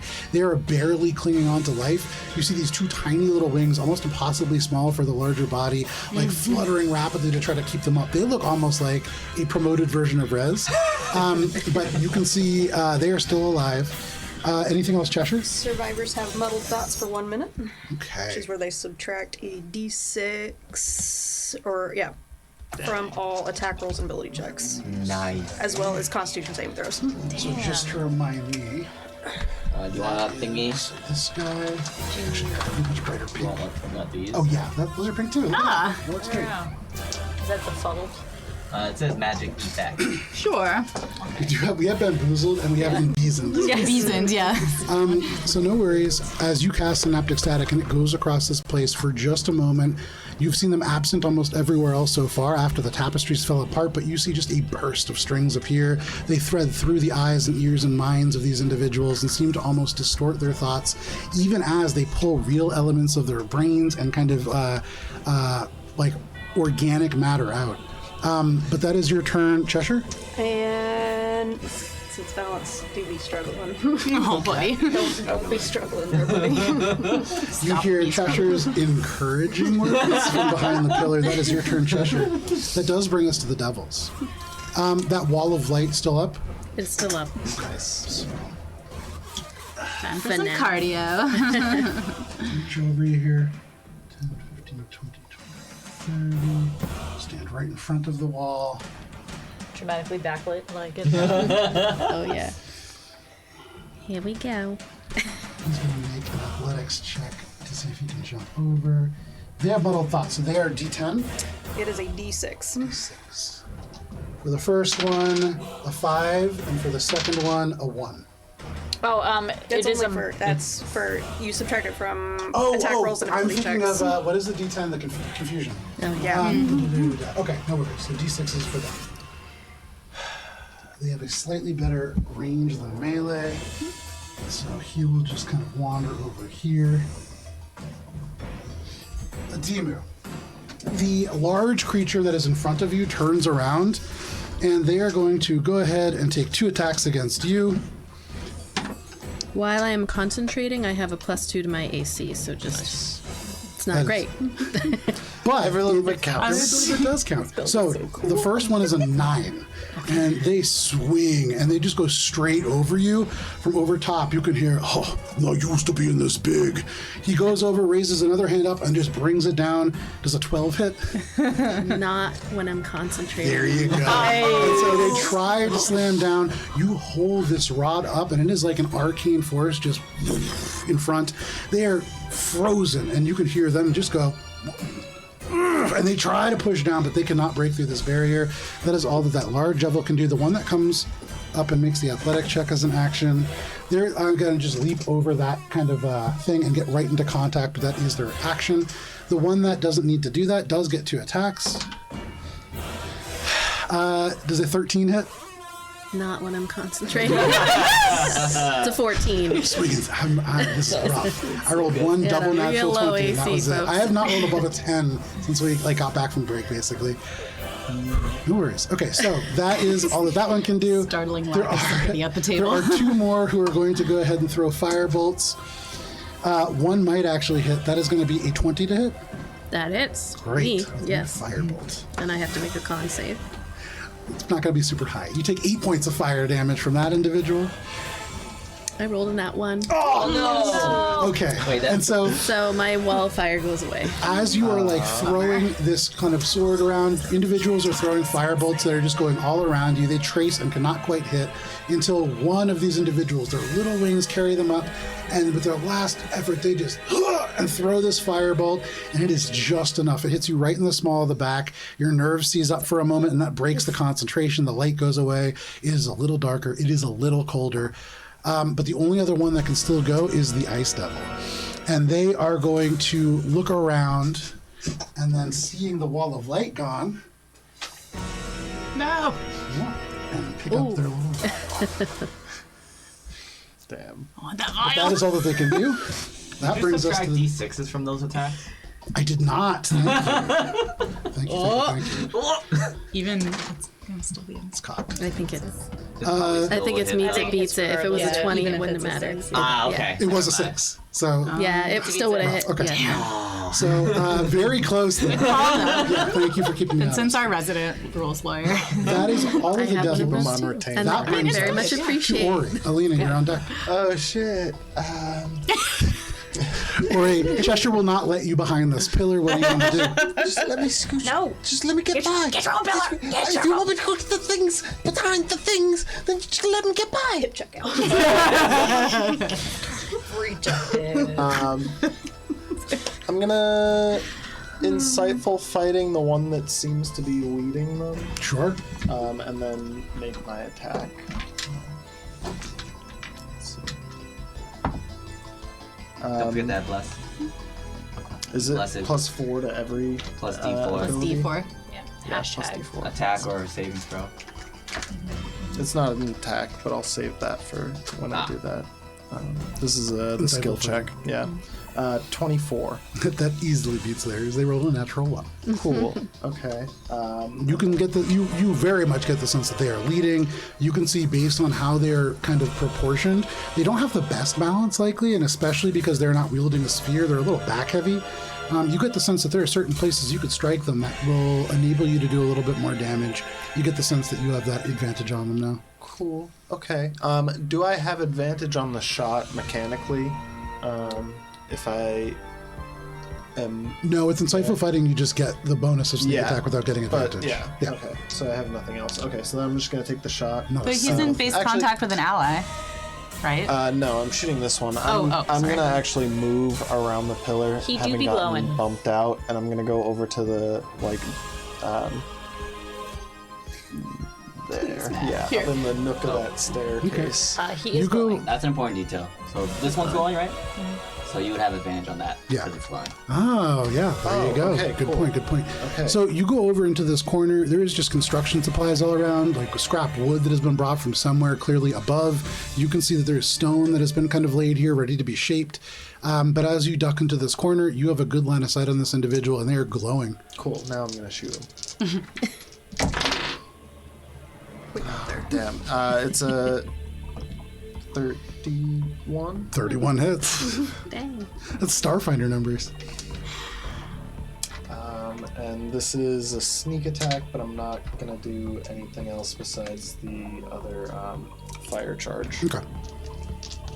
Because I don't have anything else left in the tank. A lot of spell slots. Yep. Ooh, those are pretty good numbies.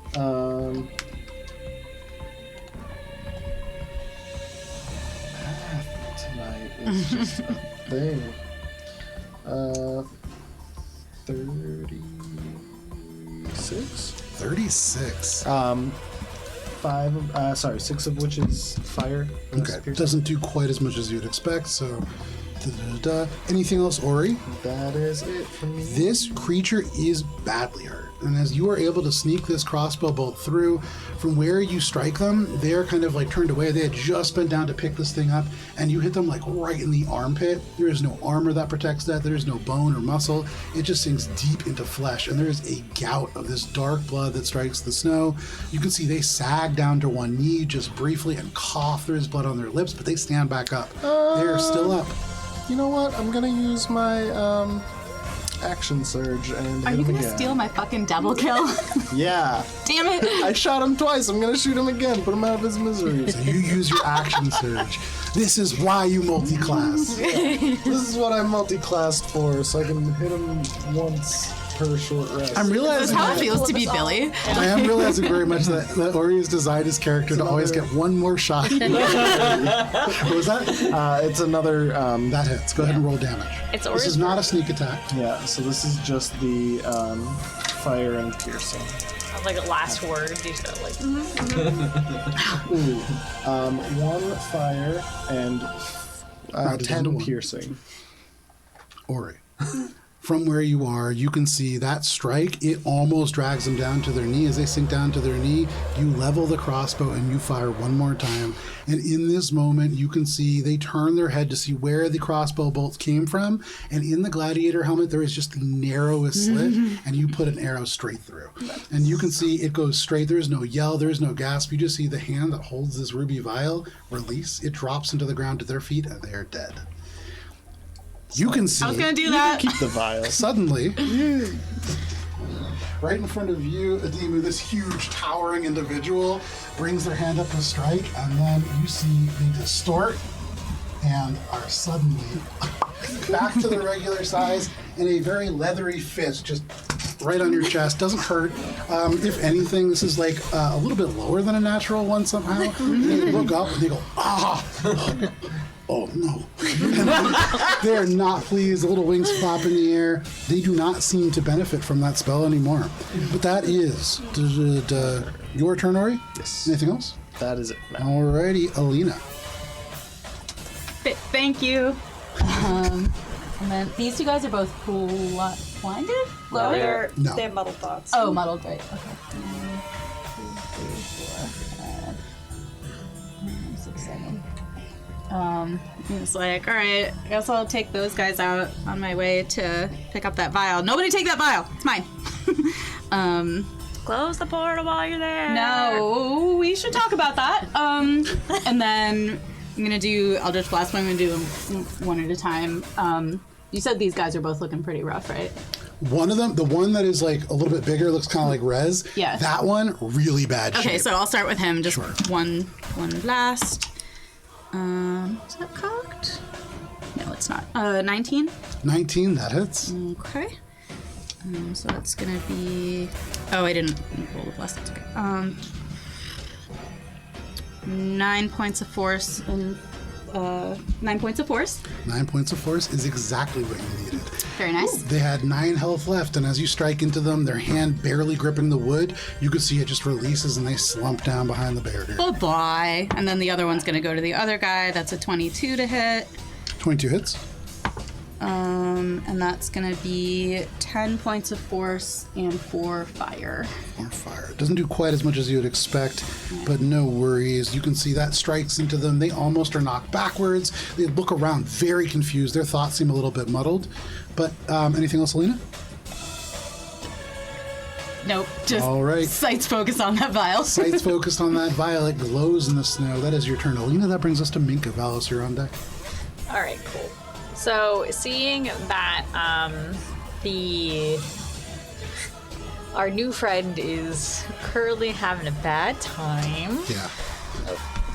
Oh, I forgot. I'm going 5, 10, 15, 20, 30, 35. I noticed in the overhead camera from last encounter, you can see Minka makes a little slug trail on the Yeah, map. it's very cute. I'm going to see that the big imp went to small imp again. I will shoot the devil with an arrow from my archer form. Sure. You grab one of the stars that makes a little select. What is it called? Many stars make big picture. Constellation. The constellation behind you. You pull a point of light and stretch it into an arrow. Sure.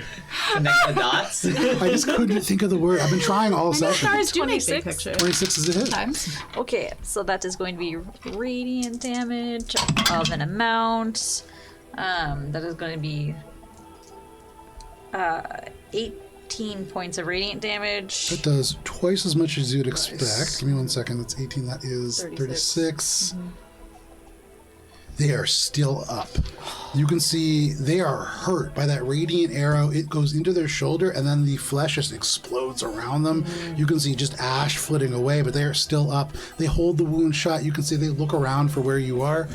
Anything else? Okay, so that was my bonus action. They're still up. So there will be a guiding bolt in their future. I have foreseen it. You cast Foresight. Yes, I doubt this hits. But that is Did you go bless? so that is a 18. 18 hits. Hey. What'd you roll with that bless? A 16. That would have missed. Oh, we bless him. Hashtag bless. Okay, so I believe that this was 2d8. I'm sorry. A lot of things are either 1d8 or 2d8, and I constantly am nervous that I'm rolling the wrong amount. No, this is the d6. I know a guy who went to federal prison for that one time. I heard he's still there. Yeah. Okay, They so had him roll to get out. He rolled the wrong dice again. that is 15 points of radiant damage, and if they are still up, They they're are glowing. not, Minka. They Okay. barely were clinging on. You can see they're already sublimating into ash, and as you strike them just one more time, they disappear, just kind of exploding out. And for you, Adimu, you suddenly are in a much better place than you were 5 seconds ago. These felt individuals either just kind of exploding into ash or becoming very small. All right. So that is my movement, my bonus action, and my action, and that's it. Okay, that is your turn, Minka. Valis, what would you like to do? You end your dodge action. And so my dodge has ended. So I'm gonna walk behind this imp and just swat him. With a 22 hit. That hits. Alright. So that will be 13 magical slashing. 13 magical slashing. So as you can see, this individual just down into this tiny form. They hit you very weakly, and you can see they grab onto the wrist and go, oh no. And then from behind, Valis just looms up, brings the sword up, and just carves them in half. And they into nothing. Very Feels like nice. there was malice in that sword. And then I'm gonna just was continue Valis? moving and be side by side with Dima and turn to it and say, that was amazing. I'm glad you're on our side. And then I'll use my Same. second attack on this guy and embarrass myself in front of the cool Embarrassing What yourself is a in front of the natural wizard. one? I'm glad you're on our side. As you can see. Natural one. And you swing, and as And you you do, kill you can see you you are parried by this individual. They take their spear and toss your sword over, and the sword itself just into that barrel on the right.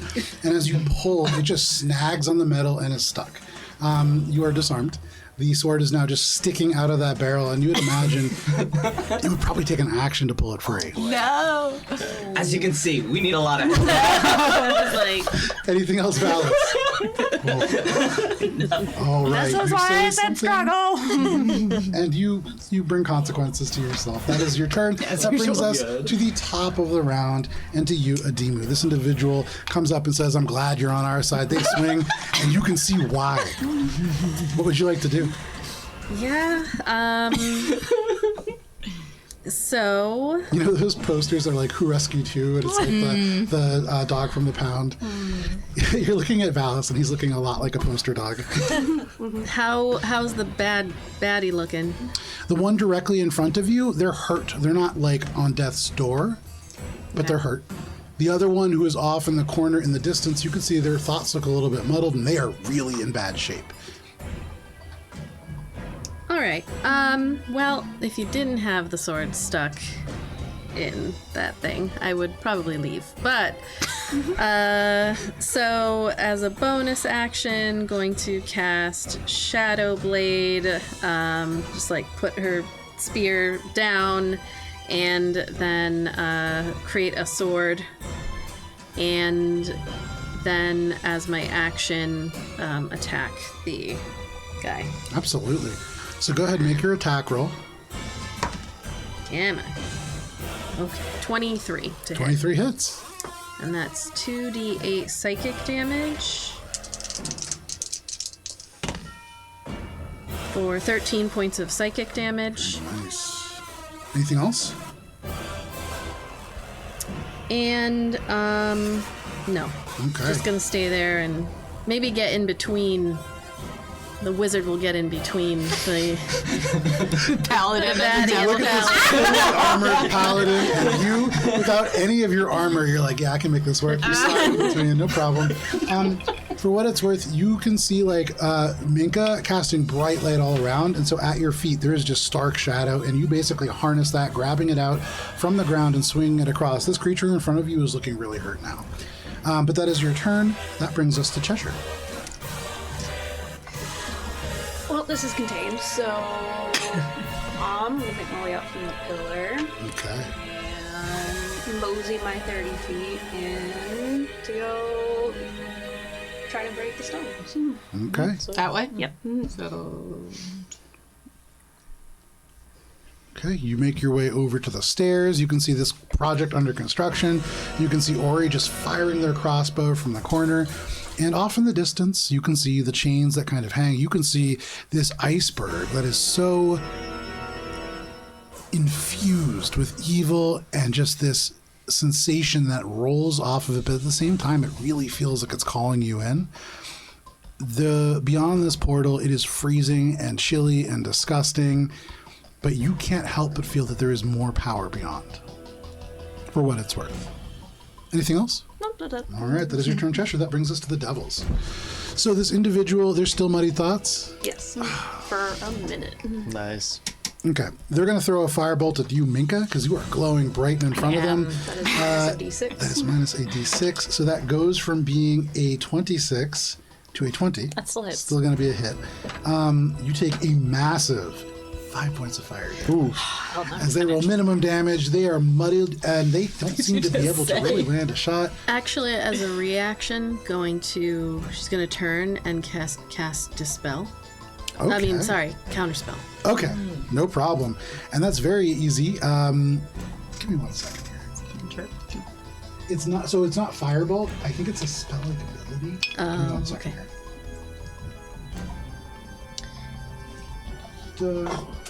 It has to be casting a spell. Yeah. If I see someone casting a spell.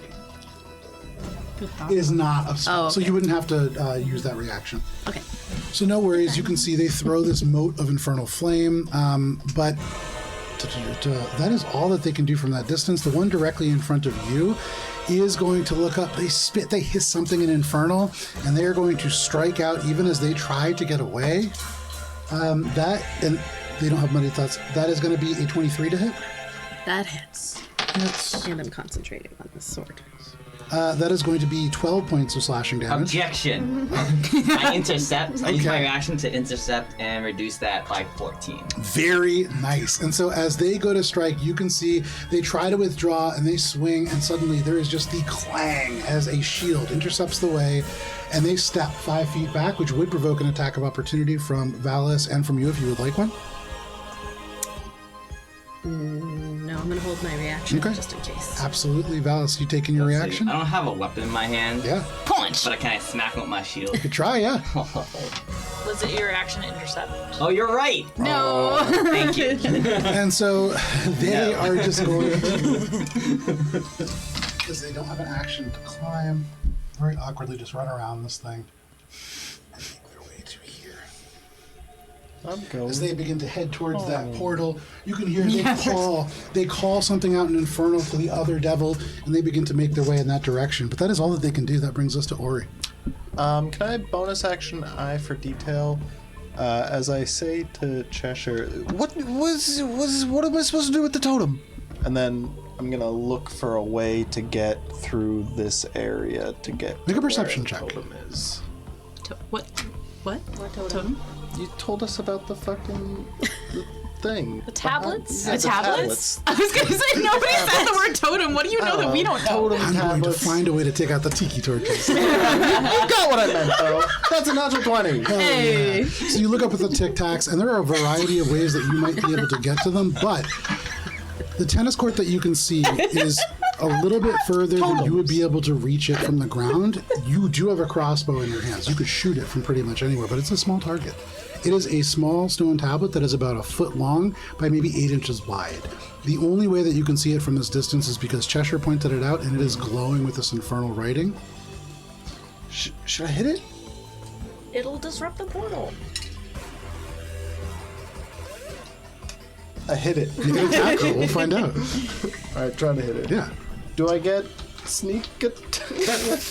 You don't feel hidden against the Do I get inanimate object advantage on the attack? for no reason that I can think of.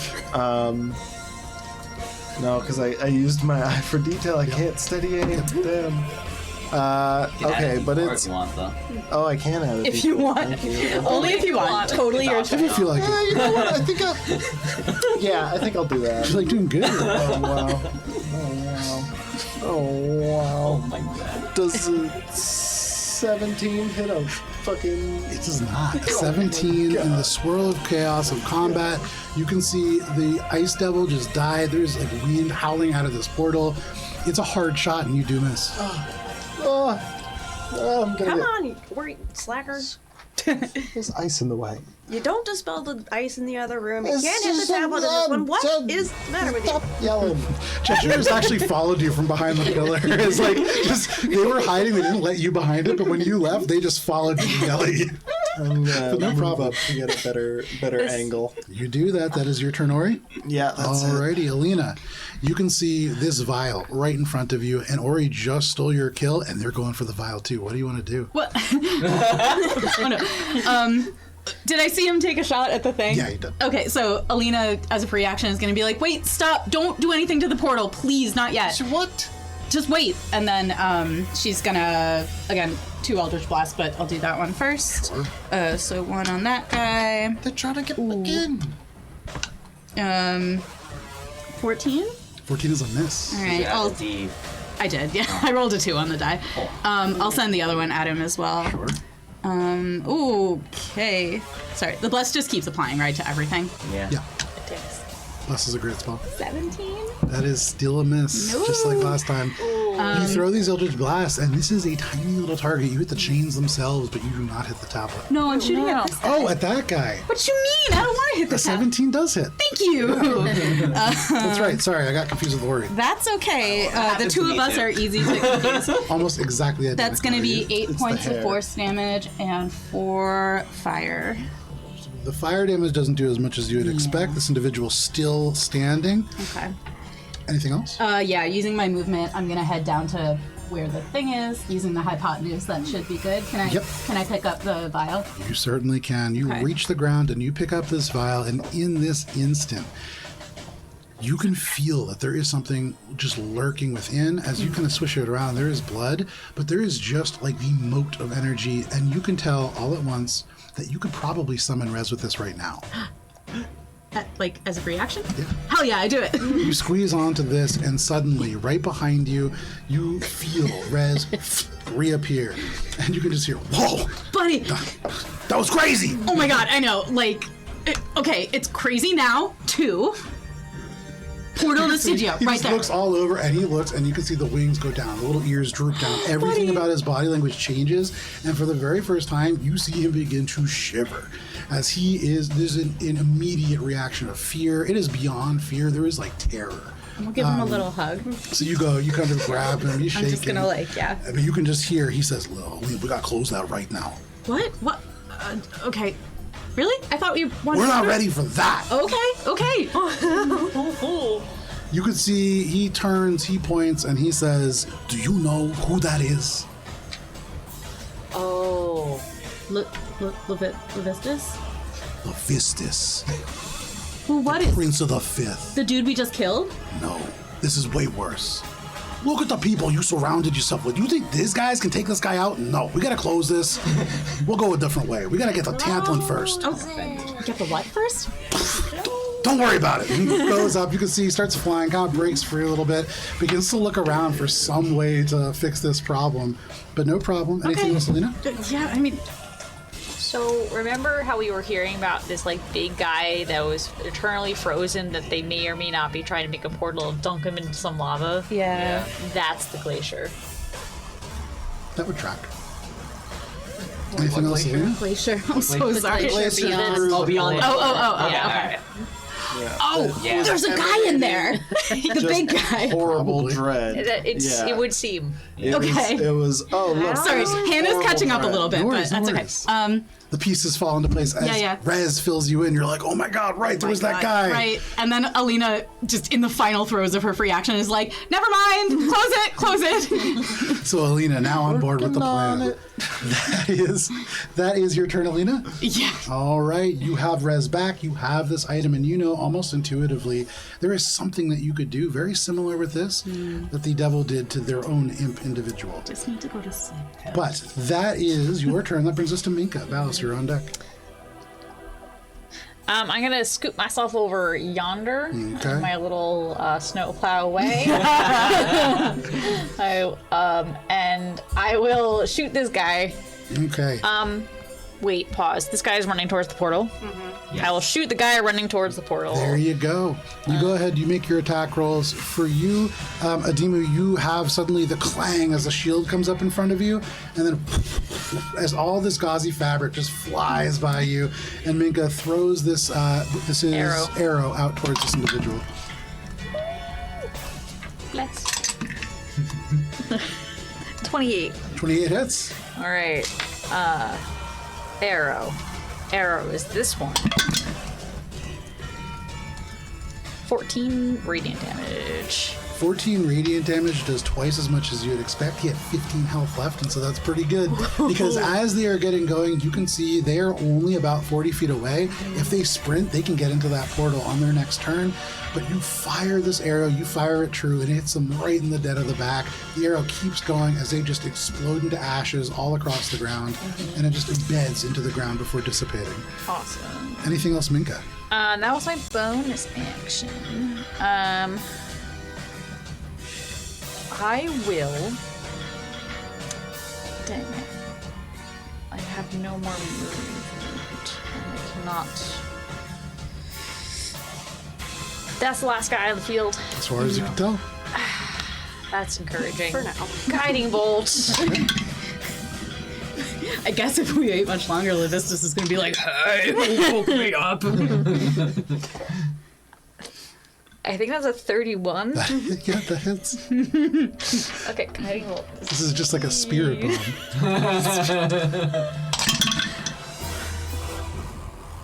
10 points of radiant Which damage. deals 20 points of radiant damage, and you can see this creature just ignites in radiant fire. They're still up. Anything else, Minka?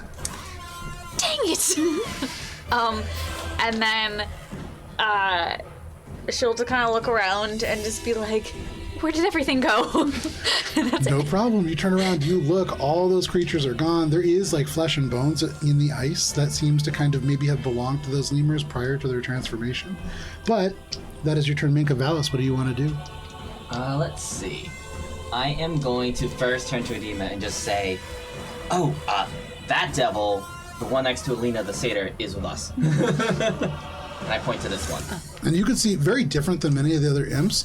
This imp, if you were to like describe their body type, potato would come to mind. We've got a drawing of something. They're just like this chubby little imp, like tiny little wings that carry this almost impossibly large. They're like a bumblebee almost in terms of their proportions. He's very cute. Yeah. Yeah.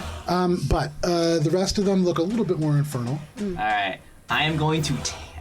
Can I grab my sword from the barrel and like throw the barrel at this guy? I would say you're probably not proficient in sword barrel, but if you want to make the attack at disadvantage, you certainly can. I'll do that. Yeah, go for it. Make the All attack. right. at He's glowing, so I roll a flat, right? Yeah. Nice. There you go. And I'm not throwing the sword. I'm like kind of. Yeah. Oh, yeah. Barrel hucking. The weight is a little different. There's some things that are different about this. All right. All right. And Cheshire told me don't mess up. So, 25 to hit. That hits. Stop struggling. Just smashing a barrel over this guy's head. Yeah, animate object, except more steps.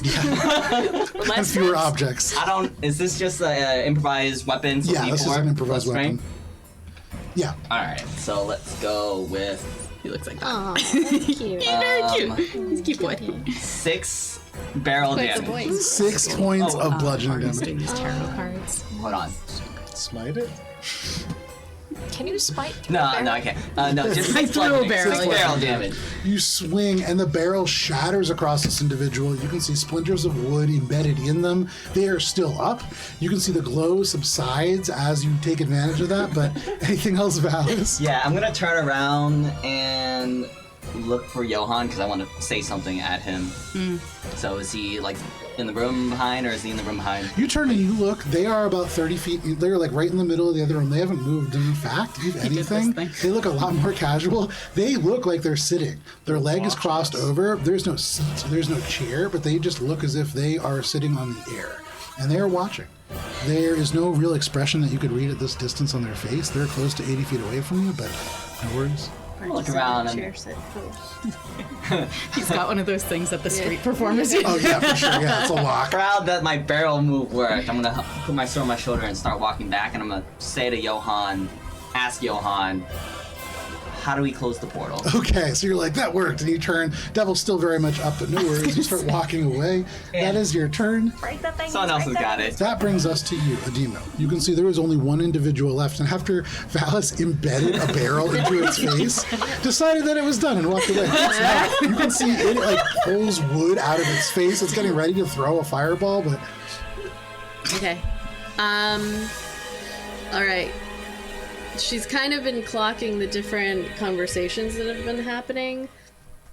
All right, she's just gonna try to take care of this last guy. But she looks up at those swinging or hanging tablets and running across. So she's gonna run her full 30, 15, 20, 25, 30, and be not directly next to it, over a little bit.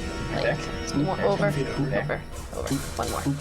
Oh my god. Towards you. There you go. We got there. Did it! in and around that spot. Solve the problem I created.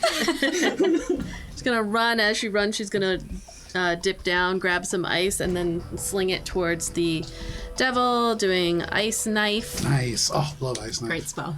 She was going back and forth about whether to hit them or. That is a 15. That is a miss, unfortunately. And you can see this individual on their last legs. They have a barrel embedded in their chest and face, but they are still up. On a hit or a miss, the shard explodes, and the target and each creature must succeed on a dexterity saving throw or take 2d6 cold damage. What's that? An 8. An 8. That is going to be a total of 13. No, that's gonna miss. Okay. I got a 16 is my. There you go. Okay. 8 points of cold damage. Adema. Even though that doesn't do the full amount that you would expect, the cold damage seeming not to affect these devils from the plane of Stygia, that is enough. Tell us how it happens. As she's running, time kind of slows down. She dips down, sliding across this snow, grabs the ice, looks at the demon, looks up at the tablets. In her mind, she's like, it could shatter against all those tablets, and I could, but this last guy, as she sees all of the fabric, and wondering if maybe also a squishy. So she just slings the ice straight into the chest of the... And as it strikes, you can see it shatters and explodes, and just like a ricochet of ice knives, it blows up again and again in their chest, and you can see they just explode outwards into ash. There's nothing left of this devil. But for all of you, there is a howling portal to Stygia just feet away. I'm gonna try to Pew, break pew, the pew. tablet again with my next shot. Are we? Make one more attack. Are we still in initiative? As you drop out of I initiative, feel like all of us are like, pew, pew, pew, pew. everybody who wants to can make one attack roll against this at range. Can I do a full two Eldritch Yeah, Blast it's things? an attack action. Hell yeah. Does, 26. 26 hits. does Johan answer me? What do you say? I start walking back towards him and ask him, how do we close the portal? Okay, hang on one second. A 24 and a natural 1. 24 hits, natural 1 misses. Ooh, big numbers. Somehow hits Billy. Fucking this tablet up. 11 points of force for me and 4 fire. Okay. That's 26 points of piercing, magical piercing. Okay. Did you make an attack on him? I did. She's gonna sweep around, grab another ice knife, fling it. It was a 27 to hit. 27 hits as well. Okay. Oh, that works out perfectly. And What you mean? that is That's the 1d10. exact amount that Levistus needed to wake up. And I don't like that. 14 points. So 7 points of piercing damage and 7 points of cold damage. All that of shatters you against that the fire these blasts, you have this crossbow bolt, the Eldritch Blast, and this ice knife just howl across the space and into this thing, and all of them strike true. There's explosions that go off, and any one of them may have been the one that destroyed this tablet, but Adimu, as you rolled the highest and you scored the most direct hit, you feel almost confident that you were the one that destroyed it. And as it goes away, you can see the portal almost instantly vanishes. And there's just a stone circle that peers at a wall beyond, very mundane. There's something about the cold of Stygia that sticks with you. And you can't help but feel like perhaps there is something that clings with you from that experience. There was an evil that was so immense, it's impossible to imagine that it is going to forget this experience. But that's for a different time. All of you now find yourselves within this room. It is cold, but the cold immediately begins to dissipate. It is becoming much warmer. The snow begins to melt. The ice begins to kind of run. What are you all doing? Are there any materials or components in the area that they could use? Make a perception check. As you go back to Johan, you ask, how do we close this gate? Oh. That would probably do it, right? You can see they don't even acknowledge you with an answer. They do stare at you, though. 25. 25. You look around for components that you might be able to use. And you do spot there's a number of crates off and over to the side, and amongst all of them, there are a few of these chests that have a little bit of a more sturdy lock on them. And so you make your way over to one. It is locked. Make a lockpicking check, sleight of hand check. What is everybody else doing? I'm Is gonna everyone wander over and okay? look at this other. I think it's closed now. Make a run up to Adimu and be like, "Are you okay?" Okay. I'm all right, thank you. That was so cool. Thanks. Yeah, as Alina walks by, she's gonna be like, "Those are some excellent moves. Thank you for helping us." Of course. Just doing my duty. A few of you make your way over to this kind of construction site. You can see this is the beginnings of that structure over there. They're making it in parallel. It is not done. You do see the workings beginning in the bottom of it that would probably eventually become sort of like a power source for it. Pit. Make an Arcana check at disadvantage. May I also make an Arcana check? Make a flat Arcana check. Yeah. Soul. Alina hears Soul Pit, and she's like, I don't look. Oh, Ori didn't say that. That was me. Yeah, 18. 15. Look at you. With the 15, there's some magic happening here. Some magic shit. With an 18, almost certainly this is designed to be a power source. It does not run on souls. It would require a certain number to get started. But interestingly, it does seem to have some kind of a binding element to it. Make an insight check. You look around, you can see just like the bits of flesh and bone in the snow beyond. I never do well on insight. 7. I mean, maybe Lunchables for devils. Like, there's all kinds of stuff Not that could a be sponsor. happening here. Yeah. Okay. With a 24, as you use your lockpicks on this little kind of chest, you ting, feel this open. And as you lift the chest, you can see on the inside there is just crushed green velvet that lines what looks like it was probably designed to hold 3 spherical objects crammed into these. All sorts of little spell components, and you do spot amongst them at least 3 gems. You can see a sapphire and 2 other diamonds that are probably worth a good amount. They're small, but they're beautifully cut. Pocket holes. No problem. My goal is to locate things that I think they could use to reopen either one of these portals. Sure. And either obtain them or sabotage them in some way that they can't be used. Gotcha. Okay. So you begin to like more carefully kind of go through each of these boxes. And as you do, you find there are bits of armor. You find a lot of disparate little just belongings and things that don't all add up. You find a entire crate that just has 8 saddles in them. And these are saddles for horses, not for like the spider-like creatures that you've kind of seen depicted in tapestries and things. They don't really match anything around here, but you continue to go through and you do find there is one other chest that does seem similar to the one that you found before. But hang on to that for one sec. The rest of you? I would like to kind of examine the remains of things and see if there's any like pieces of clothing or any way to identify what they once were, and if I find anything that I would recognize on their. Make a history check. I'm going to say Adema would be helping because she's looking for any indication of where the mage that she was supposed to be following and protecting, if Make there's a any history indication check. of her here. Okay. 14? 14. With a 14, as you look around and try to like examine the remains, there's a lot of ash as the devils are slain. You've seen them kind of explode into this non-corporeal substance, and so they don't leave a lot to identify behind. And then you can see Cheshire's going through crates and pulling out different things. And as you go there, you would find amongst the boxes, not a whole box, but there are garments, and amongst the garments, you almost certainly find something that was made within the Enclave. There are belongings that belong to your people, and that might suggest that some of your people have been here before. That's what I was afraid of. I rolled an 8. An 8? You actually have a slightly better context for this, and still, amongst the disparate pieces here, and Cheshire, this individual in pink, as they open a box, they throw things over their shoulders. It goes all across like the snow, and so it's hard to keep track of things.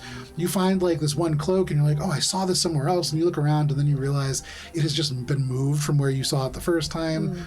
It's hard to make sense of what you're seeing here in any real way, and you don't see any signs of the Ambersworn, nothing that you would recognize.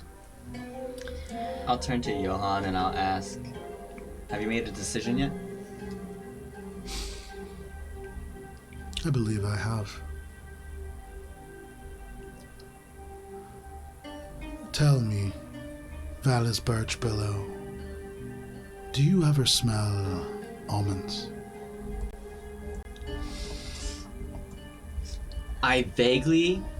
Vincent vaguely remembers something smelling of almonds. You remember Valis.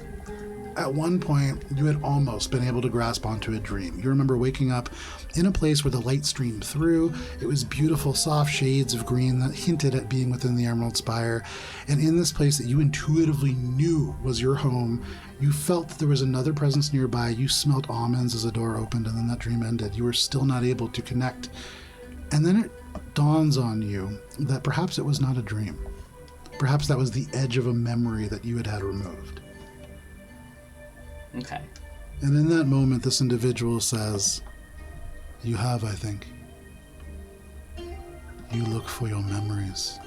Yes? Yes. I will help you find them. And that is all that I require from you for now." But him. And he turns and over your shoulder gestures towards Ori. He's already been marked. By whom? That isn't very important for you to know right now. But we will be seeing each other again, I think. That's all. For the rest of you, in this space, you look at the disparate pieces here. For you, Cheshire, make a sleight of hand check for that second chest. I just want to say thank you for the help for walking back to the group. Okay. You do. They don't say anything in response. 26. 26. Easy, this one. You ting, ping it open, and it is full of these rich smells. There is cinnamon, there is cardamom. This is a chest that is full of spices. You can see amongst these, there is incense as well. You can see, and you've actually seen Alina use this before, there's a whole little sachet of what looks like maybe gem powdered into chalk that has some kind of a magical element to it. There's all kinds of stuff in this chest, and the other one besides. Tuck it away. So to the room, or to the group, Alina's gonna be like, okay, so listen. I genuinely thought that I was gonna be walking through that portal because I promised Rez I would help him get home. But Is Rez visible? he can poof visible. Okay. Is he from Stygia? It's complicated. But I'm glad that we didn't go through, and I'm sorry that I kept that from you. But at some point, sometime, I am still gonna help him get home. Look, Valis. And you can see now this little potato imp just poof, into a light. You know he's invisible generally around, but he makes himself known. And he says, "Okay, I haven't been entirely honest with all of you because, you're a paladin. It doesn't really mix really well, Oh yeah, I am a paladin. But you seem okay. And, the rest of you are mostly okay. So, I'm not from Stygia. I'm from a place called Phlegathos. I mean, it's pretty close. But we need to go to Stygia eventually. There's a guy, and he's sort of like the boss of this thing in a place called Tantalon. You ever heard of it? Have I heard of Tantalon?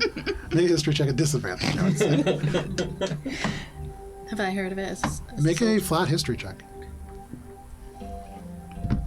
Let's see. History check.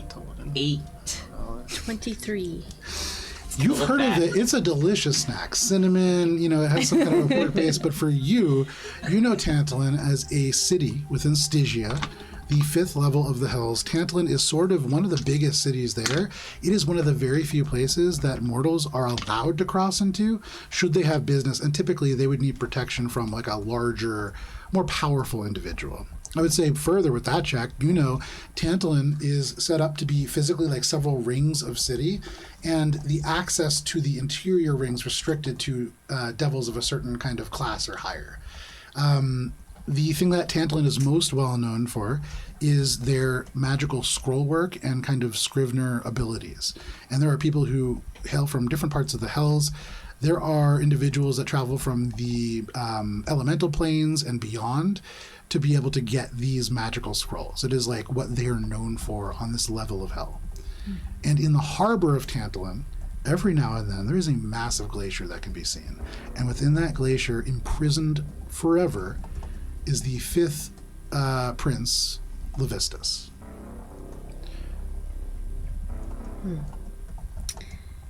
So anyway, glad we didn't go in there right now. I trailed off. Rez says, Yeah. So yeah, and I kind of stole from a guy in Tantalon. It's a place that's called the Scrivener Works of Centuries. It's complicated, but this is kind of embarrassing. I like chocolate.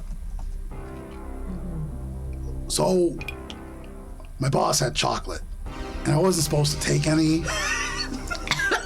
but it was right there. I know, it's embarrassing, okay? Oh, buddy, you can tell me anything. Come on. Okay, so I mean, I used to be like a real devil. And now I'm this because I stole chocolate from my boss. Speaking of which, check this out. And I show him the vial. You can see eyes just like black. And you can see he goes, whoa. You could break the terms of my imprisonment with that temporarily. Seriously? Yeah. Yeah, I saw. Dude, I saw. Alina, you could make me big again. Yeah. I figured that out because he did it to another. How do I do it? I kind of feel like I'm supposed to go to sleep and then wake up and then I'll be able to do it. But you tell me. I mean, if you're too tired to do it now, don't try. I don't want you to stress yourself and end up in the hells before it's time. Okay? Just wait, get some rest. Yeah. And then we'll do this tomorrow. Yeah, we'll do it right. Yeah, we've got other things to do, guys. I think I would like to bundle up the clothing that is clearly from the Enclave and take that with her. Sure. You go ahead and you grab onto this clothing. Just 1 second here.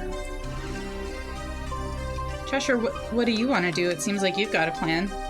Oh, we have to go west-northwest. West-northwest. What's west-northwest? I don't know, but that's where we have to go. Should we Like do up here? anything? Minka, can you like destroy these stone formations or something? I don't know, that seems prudent, right? We should destroy what they're trying to build again? You're good at stone stuff. Not at this scale today.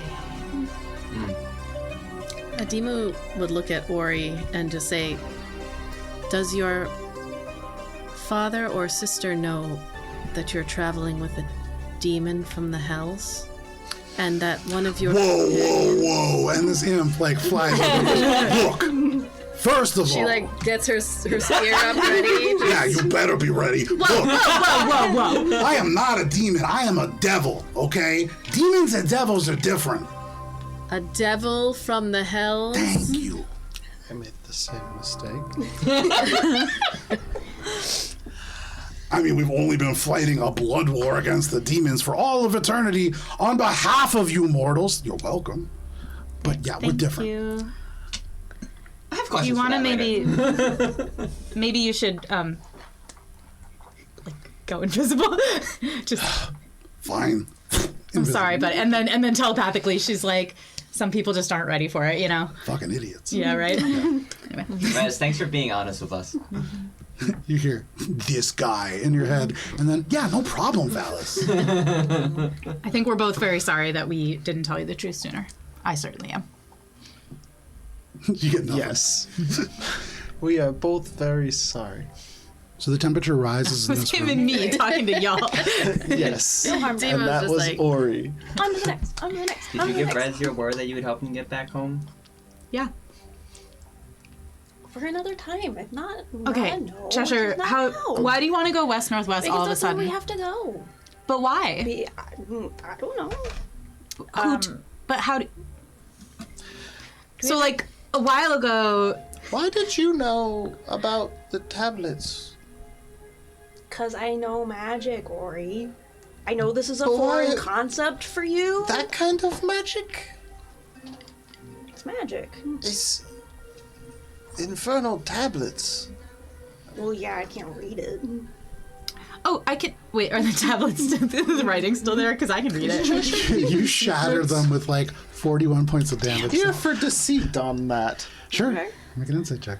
Do we know what would be west northwest that would be of interest to us? You're very familiar with the area in the Underdark, the Enclave along the Crawling Road, but much further up above. What? It's gone. You roll a dice?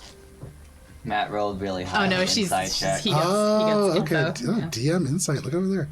Look You- at that. Would know that to the northwest, Darkbriar. Oh. Tower of Amber Wings. If you want to go across the ocean, eventually you would hit. Loop around the earth. You would literally it would be around the entire planet, but you would eventually hit Darby. I think it'd be Starfall. Meritorious hand side quest. Is that Northwest West? I think we might be forgetting about Round that about, one. yeah. But Well, maybe we should go back to the Enclave to rest, and then we can go northwest if that's the right next step. I mean, it's back to Portal, Darkbriar. sword. It was so. I think we are done here. Can we go see the tapestries first? One more time. No. I can't go back to Darkbriar unless I have Elisari. Me neither. Where? you can hear the footsteps of this individual, Johan. They're taking their time, but they slowly are joining your group. Where were you? Do you remember where you were when you were taken? Was I in the room that? No, you were in like caverns. The geography looked pretty similar to this, but I'm gonna show you a map. We have a Which map. is- you do. I Do think you behind. remember any? That might be Ara's Bay. Oh, yeah, I see it. What? Sorry. Any Behind Alba. any specific landmarks or anything? So we're in here. I'm just giving you the map as though it means anything. You look around, and in this map, you don't see anything. We're It's on the first of all, the map really shitty. We did not It- draw It was that. drawn by It goblins. just looks up found at it. all of you. Yeah, The it's Wandering Hearts. We found that map. It's been pretty useful. I can read a lot of things. make an intelligence check, flat intelligence. You look at this, and there are things on here that kind of pull at your memory, but not from the incidents that have surrounded your immediate past, An 11. and nothing that comes from the distant past either. You didn't encounter any spider creatures of any kind? Not that you can remember. Queen of spiders. Go down a slide. An ice slide with. Johan joins at this point. Certainly, you would have gone down the ice slide, right? That's Yeah, memorable. that was right? pretty I don't fun. know. He says, I'm sorry to interrupt this riveting conversation, but This fucking guy. I would not like to go to Darkbriar either. So this is where we part ways, for now. Well, We don't. at the very least, before going to Darkbriar, I would like to go back to my home, mostly to deliver the news. And to check on the well, right? That's something. Cheshire, isn't that the whole. Tapestries. Yes. We can look at the tapestries before we go, but maybe we should go back to the Enclave just to rest and catch our breath for a second. It's not that far away from here, geographically speaking. I can get us there with the teleportation circle. I mean, let's Your plan. sister What do we was want to do here. next? I do not know where she went, but she was here. I can't leave until I know more. I wish I could show you. Can we go see the tapestries now? Is there something in the tapestries that will help us understand? I think. Okay. Pretty sure. Honestly, that's an okay next step, right? Show me Tapestry the room. tapestry. Well, I know it's your enemy, but can we go? Cheshire begins to lead you all out the room. Are you following? Do we think it's safe to rest a little bit at least? We can When this look is at the over, room. this We can rest in the tapestry room. It's a little less We've grim closed the than in here. portal, so Assuming the tapestries also didn't just unravel themselves. Oh, that's a good point. well, there's only we're walking it. Yeah, we're sorting it. Yeah. Walk. Is Johan taking his leave of us? He's just standing in the room, and I'm you are not leaving him gonna let behind. Just leave. Okay. Well, Do you Is he following? Is he doing his little will you plotting? be safe on your own, or do you Is he need us to staying? take you anywhere? I will be fine. Thank you for your help. All that is to come would not be possible without you. Oh, that's I don't like how that foreboding. was said. Don't love that. Thank you for your help too, in advance. Should we He leave this said that guy? he would help us. I don't trust this person at That's all. a free act Free action leave. What like? to not trust. I mean, Yeah. I can't force you to do anything. But like, Can I no. insight All now right. that Valis has said he said he wants to help us? Can I like give him the side eye and see if I Yeah, believe you that? can incite that for sure. like Ori, I don't know why, but I trust him. knowing what I know he knows about whatever's going on I in know terms that of you know. like familial situation. Okay. Who the fuck is this guy, and what the fuck is like? Make a history check. like, what is- and you do benefit from your bonus for Okay. this. 19. 19. With a 19, you look at them. There is something. almost You are as not good as I wrong. can Do you think get. that there is something sinister to these words? But they don't really regard you. They don't really regard anything that you are connected with. There are larger machinations, and you get the sense that this individual has a longer. You remember them saying they are not from a time contemporary to this one, and you get the sense that their view on events in time are very different than the way that you think about them. Do I believe that he actually wants to help? Because that's what I'm trying to figure out. Dallas says he wants to help. Do I believe that? You believe Us. that he wants to help. Help us? You believe that he wants to help. Okay. With a 19, it's hard to tell. Yeah, damn. 22. Crazy. With a 22, you look at him, and there's something about this skeletal face that does seem a little familiar. Not to you, but to history.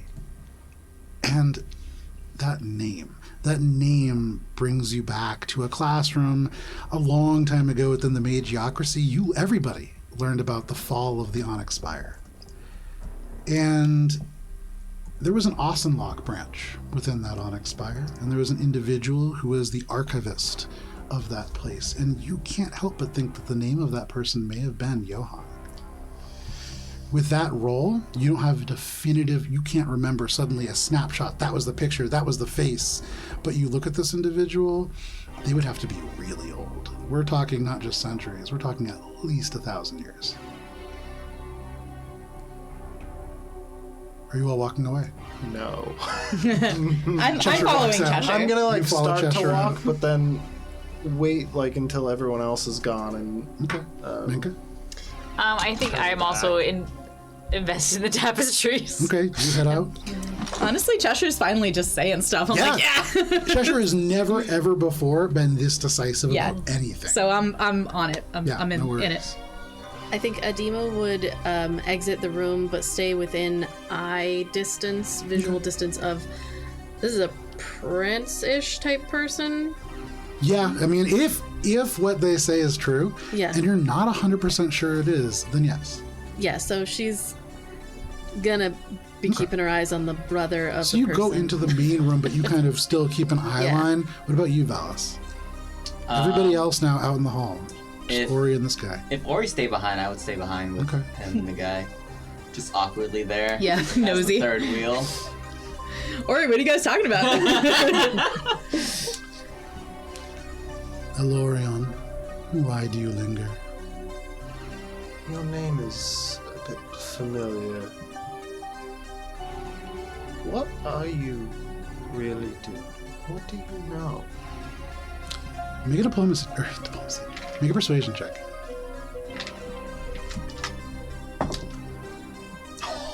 I want to help, but I feel like anything I say would just make it worse. So like, This dice I'm is just- hot You give him right disadvantage if you start talking. now. Persuasion? I don't think I'm great at it, but the dice are the dice blessed. are dicing.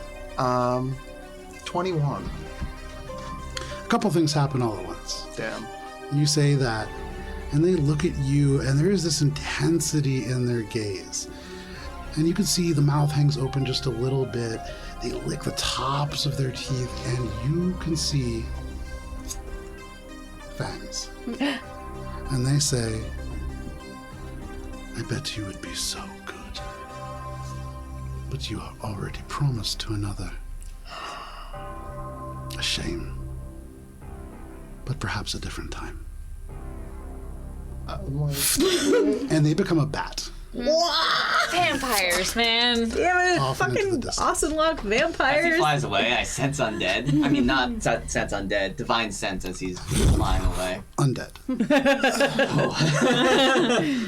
the rest of us are like, tapestry! 60 feet up and then just out of sight. For all the rest of you, you're out there. You see just this kind of moment. They lean in and then woof into a bat and then are gone. She would have taken a step forward, but Yeah. too late, obviously, to do anything. But Ori, he said that you were marked, and I don't know what he meant. Or you think But back. seeing that, go ahead. oh, You remember the mansion. Yeah. You remember the party. You remember lost time. You remember being fascinated by this beautiful individual. Dark dress. Oh my God.